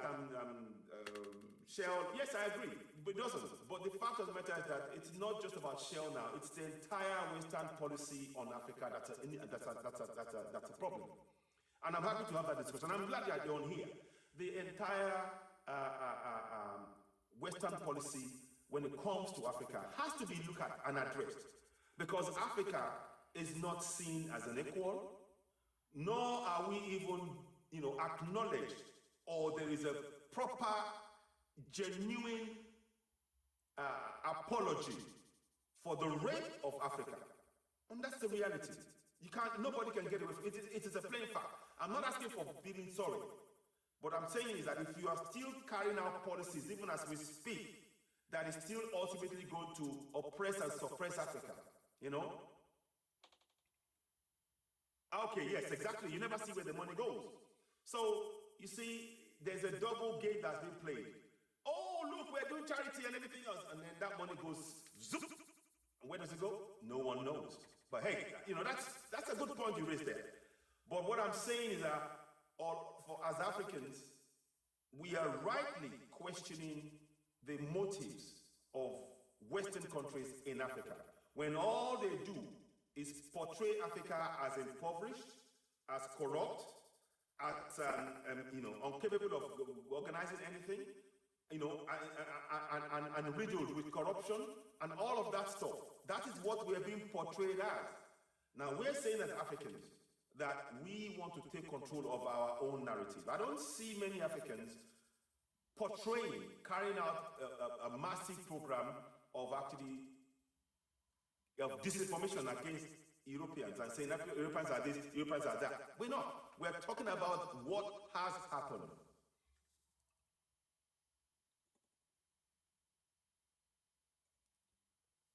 Britain, people are also, but Britain wants no more slavery, so that's good change. Yes. Okay, I can see. I appreciate what has done to Africa. Okay, that's fine, that's good. It is for us to change our narrative. Thank you very much, Sophia Sewell Nige. It is, and that's what I'm saying above all here. As Africans, gone are the days when we are going to seek validation for writing our own narrative. No, we're not doing none of that. No, we're not doing that. No. We will tell you our narrative, particularly the more we have strong roots to our past and know those roots, it gives us the confidence. We do not need validation from the colonizers or former colonials to tell us who we are. We know who we are, and we will project that forward as Africans. And I think that is what we must begin to do. All too often, those narratives that have been portrayed of Africans has been such that many of us actually believed it. Oh, they're corrupt. Oh, they're always doing. But you need to look at the conditions in which those things were being done, and what was the aim of those saying those things, and their unhidden, and unseen actions, and their acts behind the scenes to lead to people to believe that narrative. So that's what we're trying to challenge in all of this. I'm happy to have discussions, What does the evidence suggest? Mahoney. What evidence are you talking about? In all fairness, British person, we didn't even get to vote for that last 3 leaders law. Mad Viking. Okay. Yes, I agree. I agree with you. No. I mean, yeah. You're talking about Doris Johnson. You're talking about Liz Truss, and of course the new one. You know, yeah, you're right. We didn't get to vote for them. I'm a UK citizen, but of course I'm a proud African, and I'm not going to hide that. I'm a proud African. But I went through school life and everything else, believing everything that was said to me. But when you now, with knowledge of and awareness going on now, you're able to look at things, take a step back and look at what is really happening, and I'm afraid we have to really look at things dispassionately and actually say, right, okay, look, that is a narrative that's been clearly designed to spin and create and fulfill a self-fulfilling narrative to keep people in a particular loop. And people are breaking out of that loop, like it or not. People are breaking out of that loop. On both sides, people who are home here and people, yeah, and that includes, yeah, of course, yes. So I think we need to really look at things, from a point of view. Africa has been shortchanged. But it's not longer. Before, it would have been good and say, oh, Africa is shortchanged, Africa is shortchanged. No, now, it's about, yes, we know we've been shortchanged, and we now start doing things about it as Africans. We're not waiting for validation. We're not. The Chinese didn't wait for validation, The Chinese did not look for validation. Well, Jesus is white, brown. Yeah, I understand that. But you don't understand, silly Tommy boy. If you understand symbolism, then you will know that what you see on the screen is deeper than what you see, what you're thinking. It is deeper than that. And particularly, if you live in an African setting, if you grew up in an African setting, this is a powerful message. A powerful message that goes beyond what you see. And that is what and it's only those who have been through that process will get what I'm saying. Because it self-perpetuates in a seriously negative manner, that what you get out of that for those who went through that process is that they keep doing the same thing over and over and over. They're stuck in a loop, and we're trying to put a stop to that loop. So that's all we're trying to do. Like I said, I recognize, I recognize that Joseph Borrell said something about Europe, a garden, something like that, yeah. But what about the rest of the world? What does the evidence suggest about corruption? Oh, Mahoney, don't disappoint me. What does the evidence suggest regarding corruption? Do you really want to go there? Mahoney, I don't know if you want to go there because. Okay, let's let's just take one area. Let's just take one area in terms of evidence of corruption. The weapons that are all over Africa. We well know that Africans, as a continent, we don't have weapons. Where are they coming from? In those countries where there and why is it that those countries that have resources somehow magically have a lot of weapons, latest up-to-date weapons? Is that not quid pro quo? I give you weapons, you get the resources. Is that not corruption? And it's not on the books. This is not on the books. This is not on any books. So Mahoney, our leaders in Africa are corrupt about 80%. No, Mahoney, no, you misunderstand me. Are you an African? Okay. Mahoney, the people who are corrupt, out of 1 billion, I don't think they are up to 20 million. Out of 1 billion, 1.2 billion people. I don't think they are. I could be wrong, but I don't think they're up to 1 million. I don't think so. Let me give you an example. Corruption in Nigeria is carried out by maybe top 10,000 people who have got power. And that's the thing.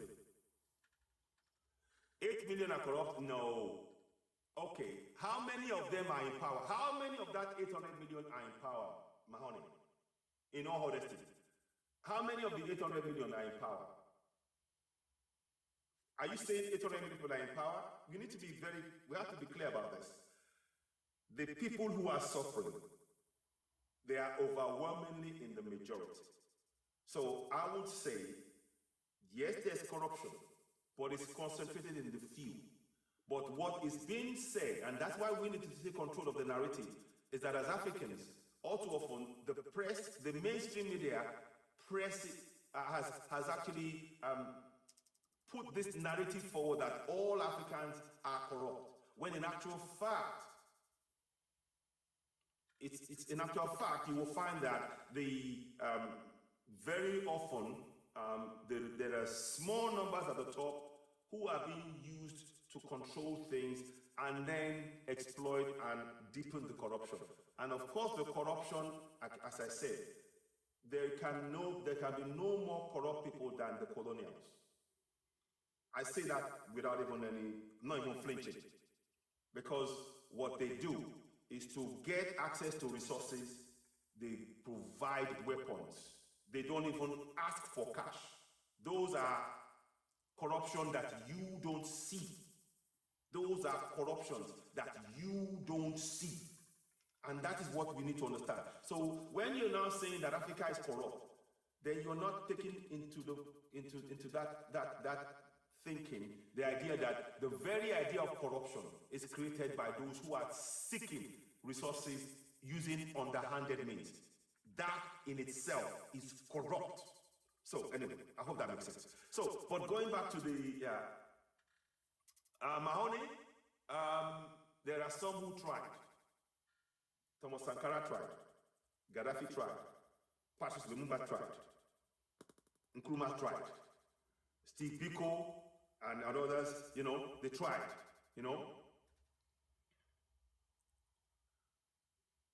Forcing other times on this is what I'm saying. Again, I go back to that. If you sell your land, you risk. If you sell the land, you risk the problem. Again, I'm not. Let's all look at current generation. Mahoney. Yeah. Of course. Look,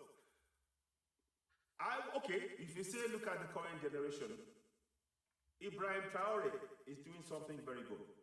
General Chiani of Niger is doing something good.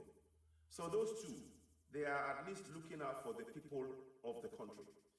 Ibrahim Traore is focusing on getting, is working with China and Russia to build infrastructures for their country.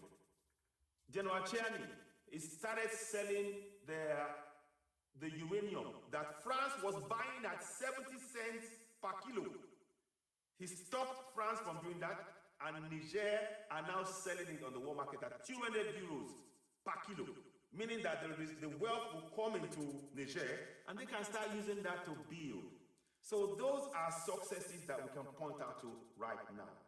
Given the opportunity, given if Africa is able to extricate from itself from the colonial grasp, Africa will be fine. I have no doubt. So I have no doubt if it was demonstrated by Ibrahim Traore and General Chiani, and I think Goita of Mali, Africa extricating itself from the grips of colonialism, because we're still not free. Africa can develop, and in fact, I have every confidence that it will do so. It is the natural way of things. The time it is now. I believe that. But to be able to help that process along, we need to highlight things that our people are mistakenly believing in, and actually put a stop to that. And that's why I'm doing this. So it's not about trying to say, whatever not others believe in, but for Africans, there's the mass cap locks. What I put above, there's a max cap locks. What's this one? What did you say? So saying Africa, that's not a good thing. I'm not quite sure I followed that. So the Mad Viking, honestly, in the UK has suffered the same ATM. It's all poor versus rich. Yeah, whatever the I information thing. Yeah, I can see what you're saying, but it's not really. Let me see. Walk the talk. To change perspective is not just talking, but of course, and this is what I'm saying. So you need to build something. You have to. Well, I would like to think so. If so, then it will be in that vein. One would expect that if people come to Africa or talk to Africans, the last thing they should be doing is still behaving in the manner which whatever I say you do, you sign up to, you agree to, and no. That's not that is not equality. That's not equity. That's not looking at things like for like and being fair. That is still the condescending attitude, and that's why we need to. We're having discussions. That's why the likes of Julius Malema, the likes of Patrice Lumumba, the likes of Dr. Arak Tumborikwao, Wode Maya, the young generation, and of course Ibrahim Traore, leader at 25, 26, putting a vision of a better Burkina Faso for his people and standing up for them and actually interacting and actually calling out many African leaders, because he's calling out many African leaders about how they failed Africans. So, and I support that, I support what Ibrahim Traore is doing. General Chiani, the physical practical steps, telling France, move out. This is not your land. You cannot keep taking our resources. How can it be okay?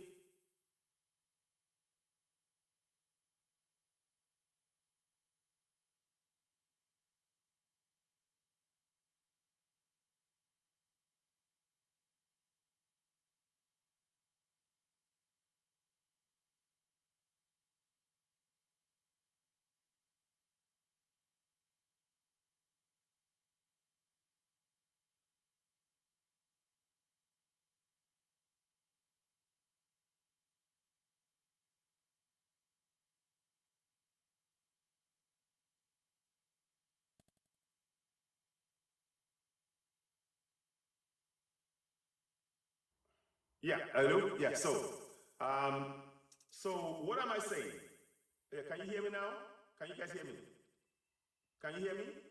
Can you hear me? Okay, good. Okay. Yeah. Okay. So, what am I saying? Africa is changing, and it's a good thing. Africa must speak up for Africans. Just like Europeans are speaking up for Europe and have been, and that's fine, rightly so. Just like China is speaking up for for the Chinese, rightly so. Africa has been in a situation whereby it's not been able to have its own voice and speak up for the people. And all we're saying is that for Africa to grow, Africa needs to reclaim its past history, its glory, honor its past, honor its ancestors. In Europe, there's a lot of pride in remembering your past heroes. It's very, very good, But one of the things is you can control infrastructure. It's another shell situation. Yeah. Well, we'll see what happens. We'll see what happens. But I think Africa will grow, and it is growing, and it is changing. But like I said, what you see behind me here is something that we need to put a stop to.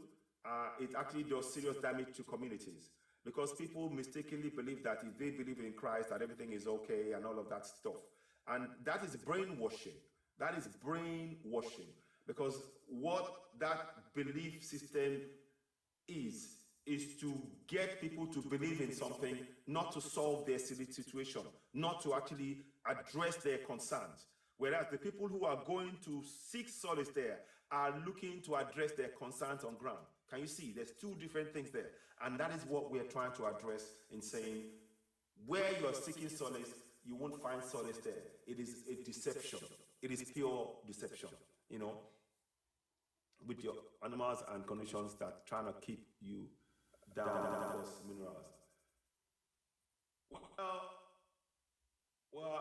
It's not. Well, of course we are rich. As we've said it, we are the richest. I've said it. Africa is the richest planet and continent on Earth. We are, So I don't think there's any debate there. Everybody knows that. But what's been happening is that Africans have been, for example, look at the CFA francs. CFA. Do you know that the CFA is only worth 0.0016 of the euro. The CFA that the French imposed on Africans, yeah? The CFA that the French imposed on, well, 14 previously, now is now, say, 12 or 13 African countries, is only worth 0.0016 of the euro. And of course, France doesn't use CFA, they use euro. So they will buy, get this, they will buy the resources from Africa using CFA that they print, and they will dictate the rate of. But then they use euro in their own land. That's not right.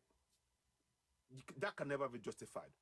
However much one says, it is just so wrong.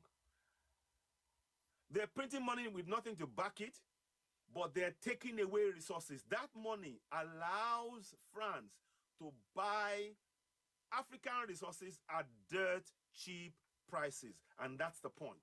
That's the point that's been made here. Because they're able to buy African resources using CFA that the people do not, Africans don't agree with it.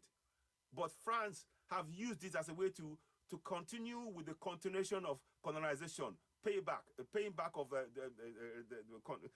pact for continuation of colonization. So they're having to say, because we are no longer, they're no longer colonies, they have to pay France back. And the best way is for them to use the CFA. They're not free. None of them are free. None of those countries are free. And that is why I support what Mali did, what Burkina Faso did, what Niger did, and Guinea, in saying, no, leave our country. We don't want you there because you are oppressing us. France took mineral resources from Niger for 40 years, and they own 90% of the mineral resources, the uranium, in the mines in uranium in Niger. I mean, that's outrageous. That's outrageous. It's outrageous, you know. And France, of course, they handpicked the leaders. They also handpicked the leaders that they want in place. And that is why they were not happy when General Chiani kicked out Dumbaye, or no, not Dumbaye, when they kicked out the Niger so-called man. That's why they were not happy. France were unhappy because they knew that they couldn't control the Niger economy once General Chiani kicked out the so-called democratically elected man, which is nothing more than a puppet. So this is why I keep saying that Africa Africa must, going forward, create its own systems devoid of interference from the colonials. It has to be devoid. And it is something that must and will happen. It's not going to stop. Nothing will stop it. Nothing. Because the people are more awake. All I will say is that it is time for for Europe and US to stop trying to impose on Africa. Let Africa breathe. Africa will just leave us be, and we will be able to grow and have a bountiful continent. The interference is what has impoverished Africa. Of that, I am certain. The interference, the constant interference, as we speak, they are trying to force African, Caribbean, and Pacific countries to sign transhuman laws that will override the constitution of the countries that sign it. What business is it of the West to keep interfering in that manner? And it's a way to put, to interfere and continue easily coerced, who are easily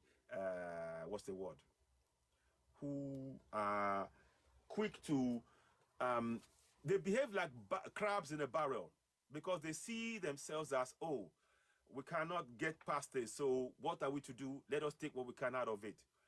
And then they exploit their own people because they think, oh, well, I can only do so much.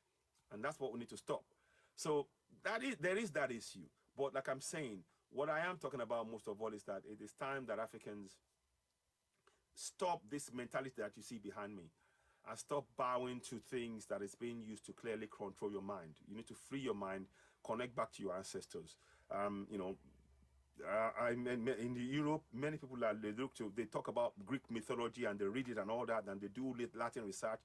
We need to do the same thing with African culture. We must get curious about our African greatness, our African ancestors, study them closely, understand the great things they did, see things that we can actually improve on from what they did, from where they left it off. That is what I'm saying. And there is nothing wrong in actually standing up for that. So it is about bringing all of those things together and really helping the people to reach, to reach our true potential on African soil. And one more thing I'd like to add, this idea of Europe saying on one hand, we're going to deal with immigration problem, but on the other hand, to now go into African countries and cause destabilization because of trying to access African resources at dirt cheap prices, and then complain when the blowback from their destabilization of Africa results in immigration into Europe. I mean, I laugh. I just laugh because I just think, oh, so you didn't think about that when you caused destabilization in Africa.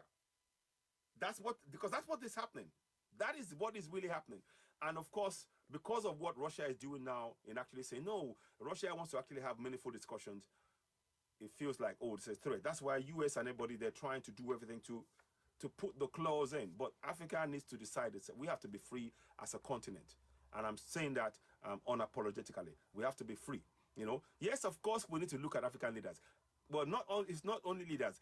The people must begin to be part of the process. That way, the leader that suits emerges. Right now, our leaders are handpicked. African leaders are handpicked, and that is a problem. They are handpicked. Western democracy in Africa is a trap. Janka Makat, yes, thank you. Well said. I agree with you.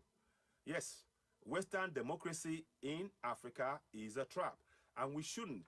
Why should we try and in my ancestors in Oyo Empire, we had a functioning system of governance that worked for thousands of years, literally thousands of years. And we had name for it. We had the posts, we had the Bashonu or Yomesi, Yaloja. These are all names of people, positions in Yoruba Empire. So I know what I'm saying. So this notion that, oh, Africa had no system of governance, it's nonsense. They know it. I know what I'm saying. I've done research to that point. And we can apply that today.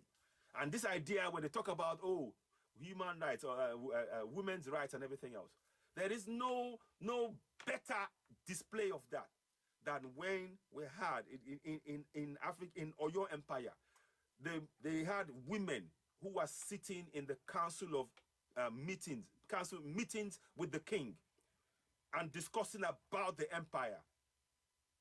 Women sitting in those meetings, market leaders, different areas, businesses. So this idea of to say that anything to do with equal rights for women now is a new thing. Okay, if you want to believe that, you do. But I do my research, so I know what I'm talking about. But hey, anyway. So the point I'm making here is that it is time that we Africans begin to understand that there is so much more to us that the narratives that have been told about us has obscured.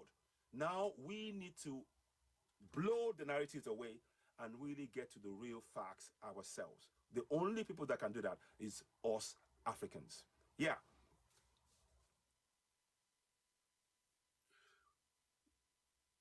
Exactly. They came and copied. Yeah, Janka Mark, thank you very much. Thank you. So this, see, again, what I'm saying is confirmed by my brother here, and I'm really grateful for that. These are things that we really need to really understand as Africans. You see, the narrative, when somebody controls your thought process, they control your world. Let me say that again. When somebody controls your thought process, they control your world. Our mind right now, particularly in Africa, is is Eurocentric. Our mind is Eurocentric. It is skewed towards Europe. And the danger with that is that we've lost the connection with ourselves, with our land, with our culture, with all of that.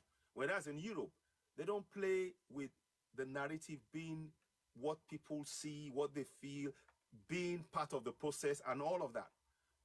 The separating us from our own self is a damage that we need to put a stop to in Africa.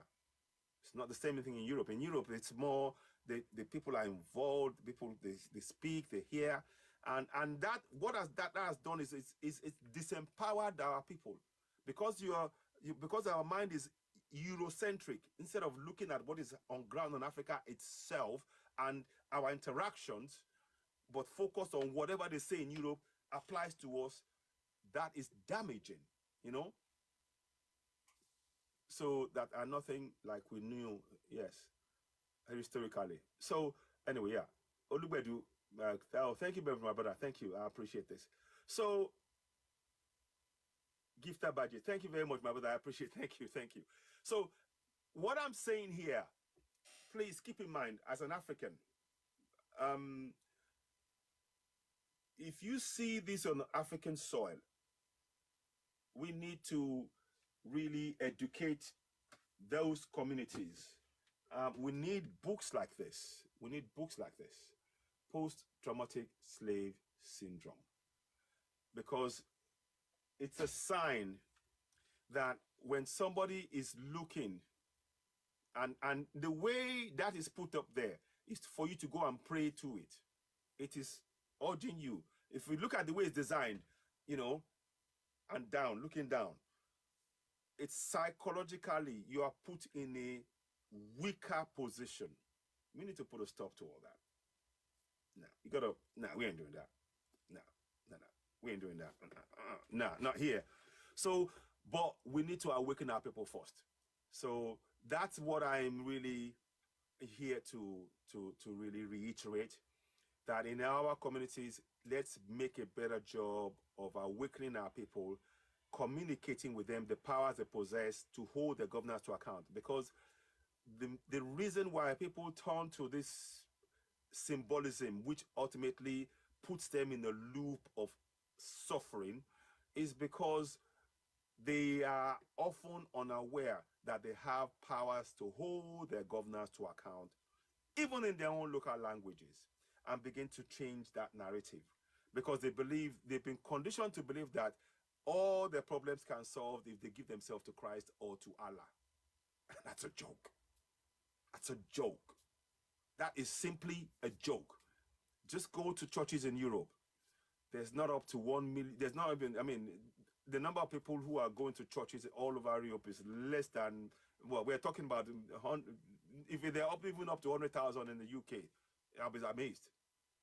The churches are more or less empty. The churches are more or less empty. People are now using it as a place where they can go and sleep overnight and then go somewhere else, like a trip. Whereas in Africa, we're stuck in this this mindset of if you go to church and you give tithe and all of this is all a game. It's a game.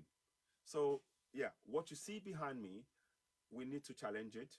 We need our people to wake up, and we will do some more discussions about it to really hold this vicious, empty cycle of lies.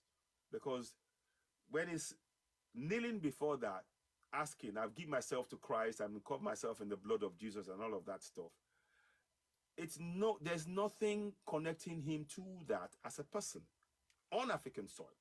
The best connection he has is with his ancestors, with his orishas, with the things of his ancestors. This is so far removed that it is only there to confuse him further. And we need to make him aware of that and change the conditions through his active participation and actually making him think, okay, how do we solve a problem? And building trust in our communities as Africans. because what they've done in destroying the communities and putting in things and symbolisms that appears to be symbols of trust is to ensure the continued division of those cultures to aid continued exploitation.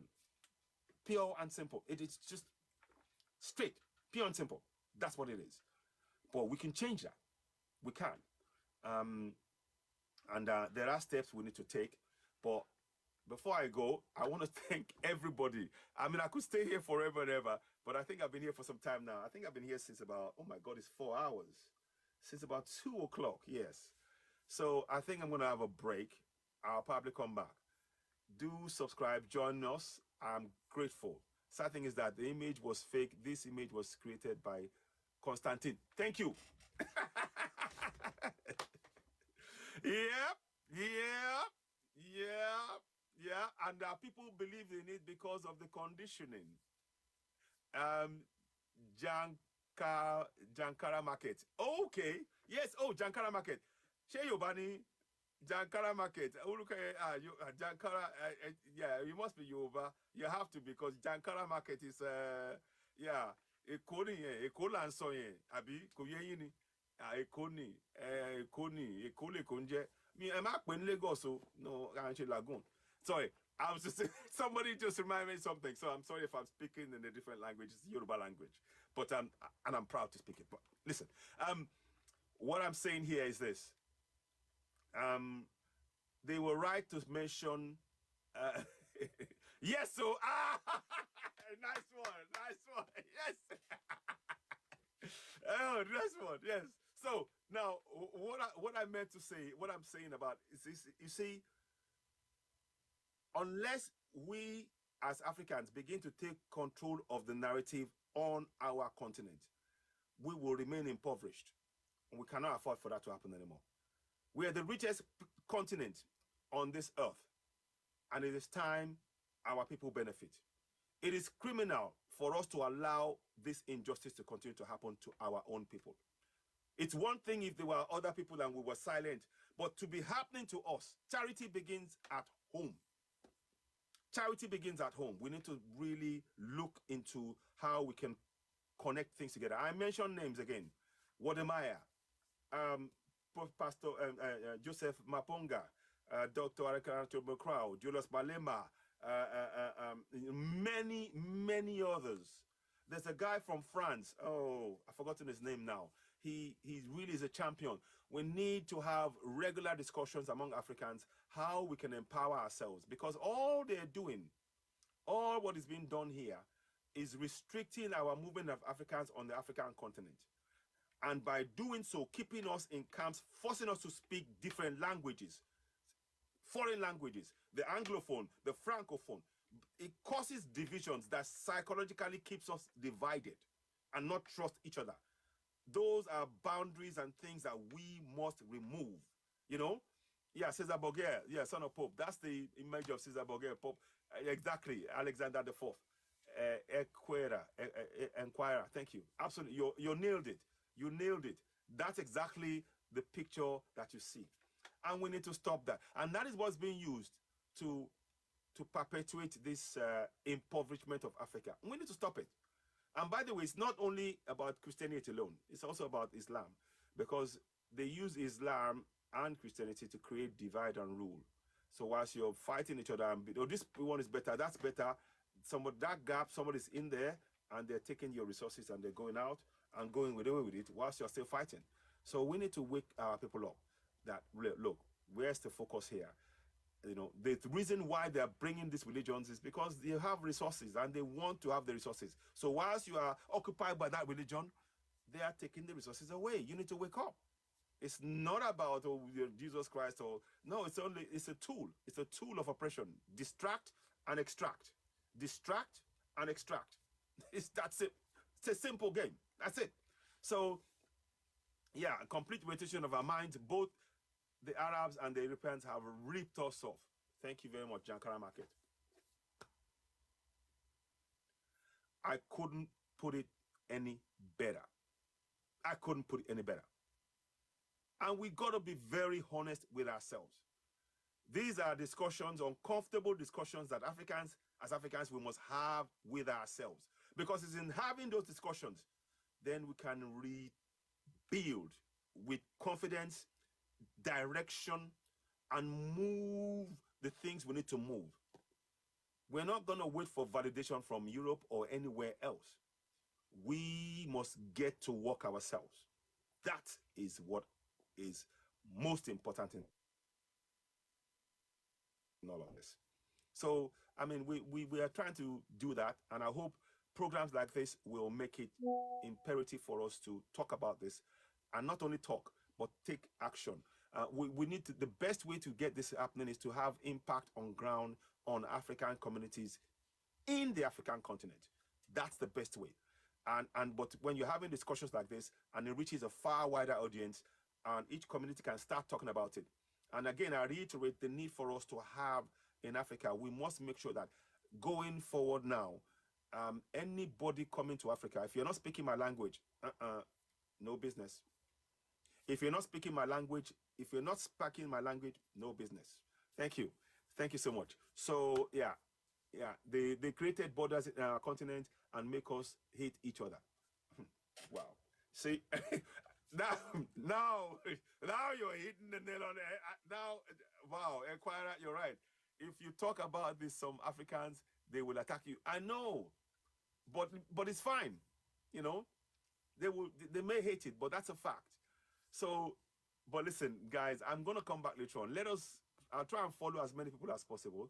I'm gonna try and I'll try and watch the video back and try and follow as many of you as possible, and let's follow each other back, and we can build a family where we can have meaningful discussions to begin to disseminate right information to Africans, because a lot of messages that Africans have received have been clearly designed to disinform, to divide, to ensure we never have a coherence of action and a real moving forward momentum to build Africa in a vision that would benefit Africans.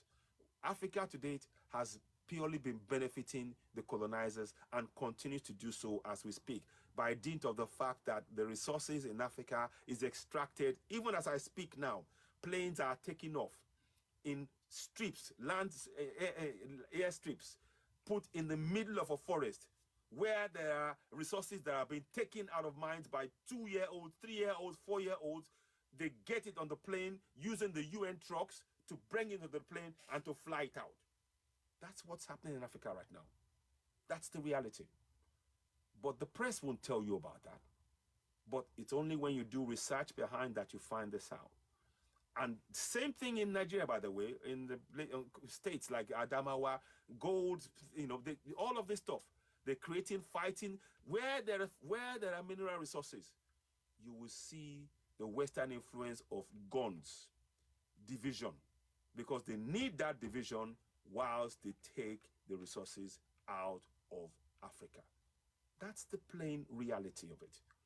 Once you understand that, then you will not waste your time trying to do what this man is doing in the picture. And that is what we need to enlighten our people about. The real motives of those who brought this religion is to keep certain set of people occupied with that religion whilst they get out and loot your resources. These are facts that we need to really establish and explain to our people, so that once they know this, they are less likely to want to stay in a religion that they know is clearly there to fool and trick them. So these are things that we need to do. I'd like to talk some more, but I really have to crack on now. But thank you so much, each and every one of you that has followed this podcast. Share it, like it, watch it again, let many people hear, have discussions. And please, above all else, if you are doing shows and something, send me a link. I will try and join in as well, because this is a discussion that is not just a one-off. It cannot be a one-off. It's got to be a rolling conversation to urge us all to begin the process of rebuilding Africa, because we know Africa has been put to sleep. Our job as Africans is to take this on to wake up Africa slowly but surely and consistently. And that's what we must do. And then all of this stuff that we have to start empowering our people, make them believe that they do not need help from their oppressors. The worst kind of help that you can get is the help from those who are purporting to be your supporter when they are actually your oppressors. They are showing you, they are telling you, but then they're telling you something else. Oh, no, we're here to support you. In actual fact, they're there to exploit you. And we don't need that help. The only people who can help Africa are Africans. And we need to start within ourselves. We start building trust in our communities. That is, with weapons and fight each other whilst taking our resources. Yes, so thank you. So, thank you all so much. It's been a pleasure. I'll be back later on. Please do share. You're watching Citizen AY, the platform where we speak truth to power. Thank you all so very much. Have a pleasant evening. Talk soon. Bye for now.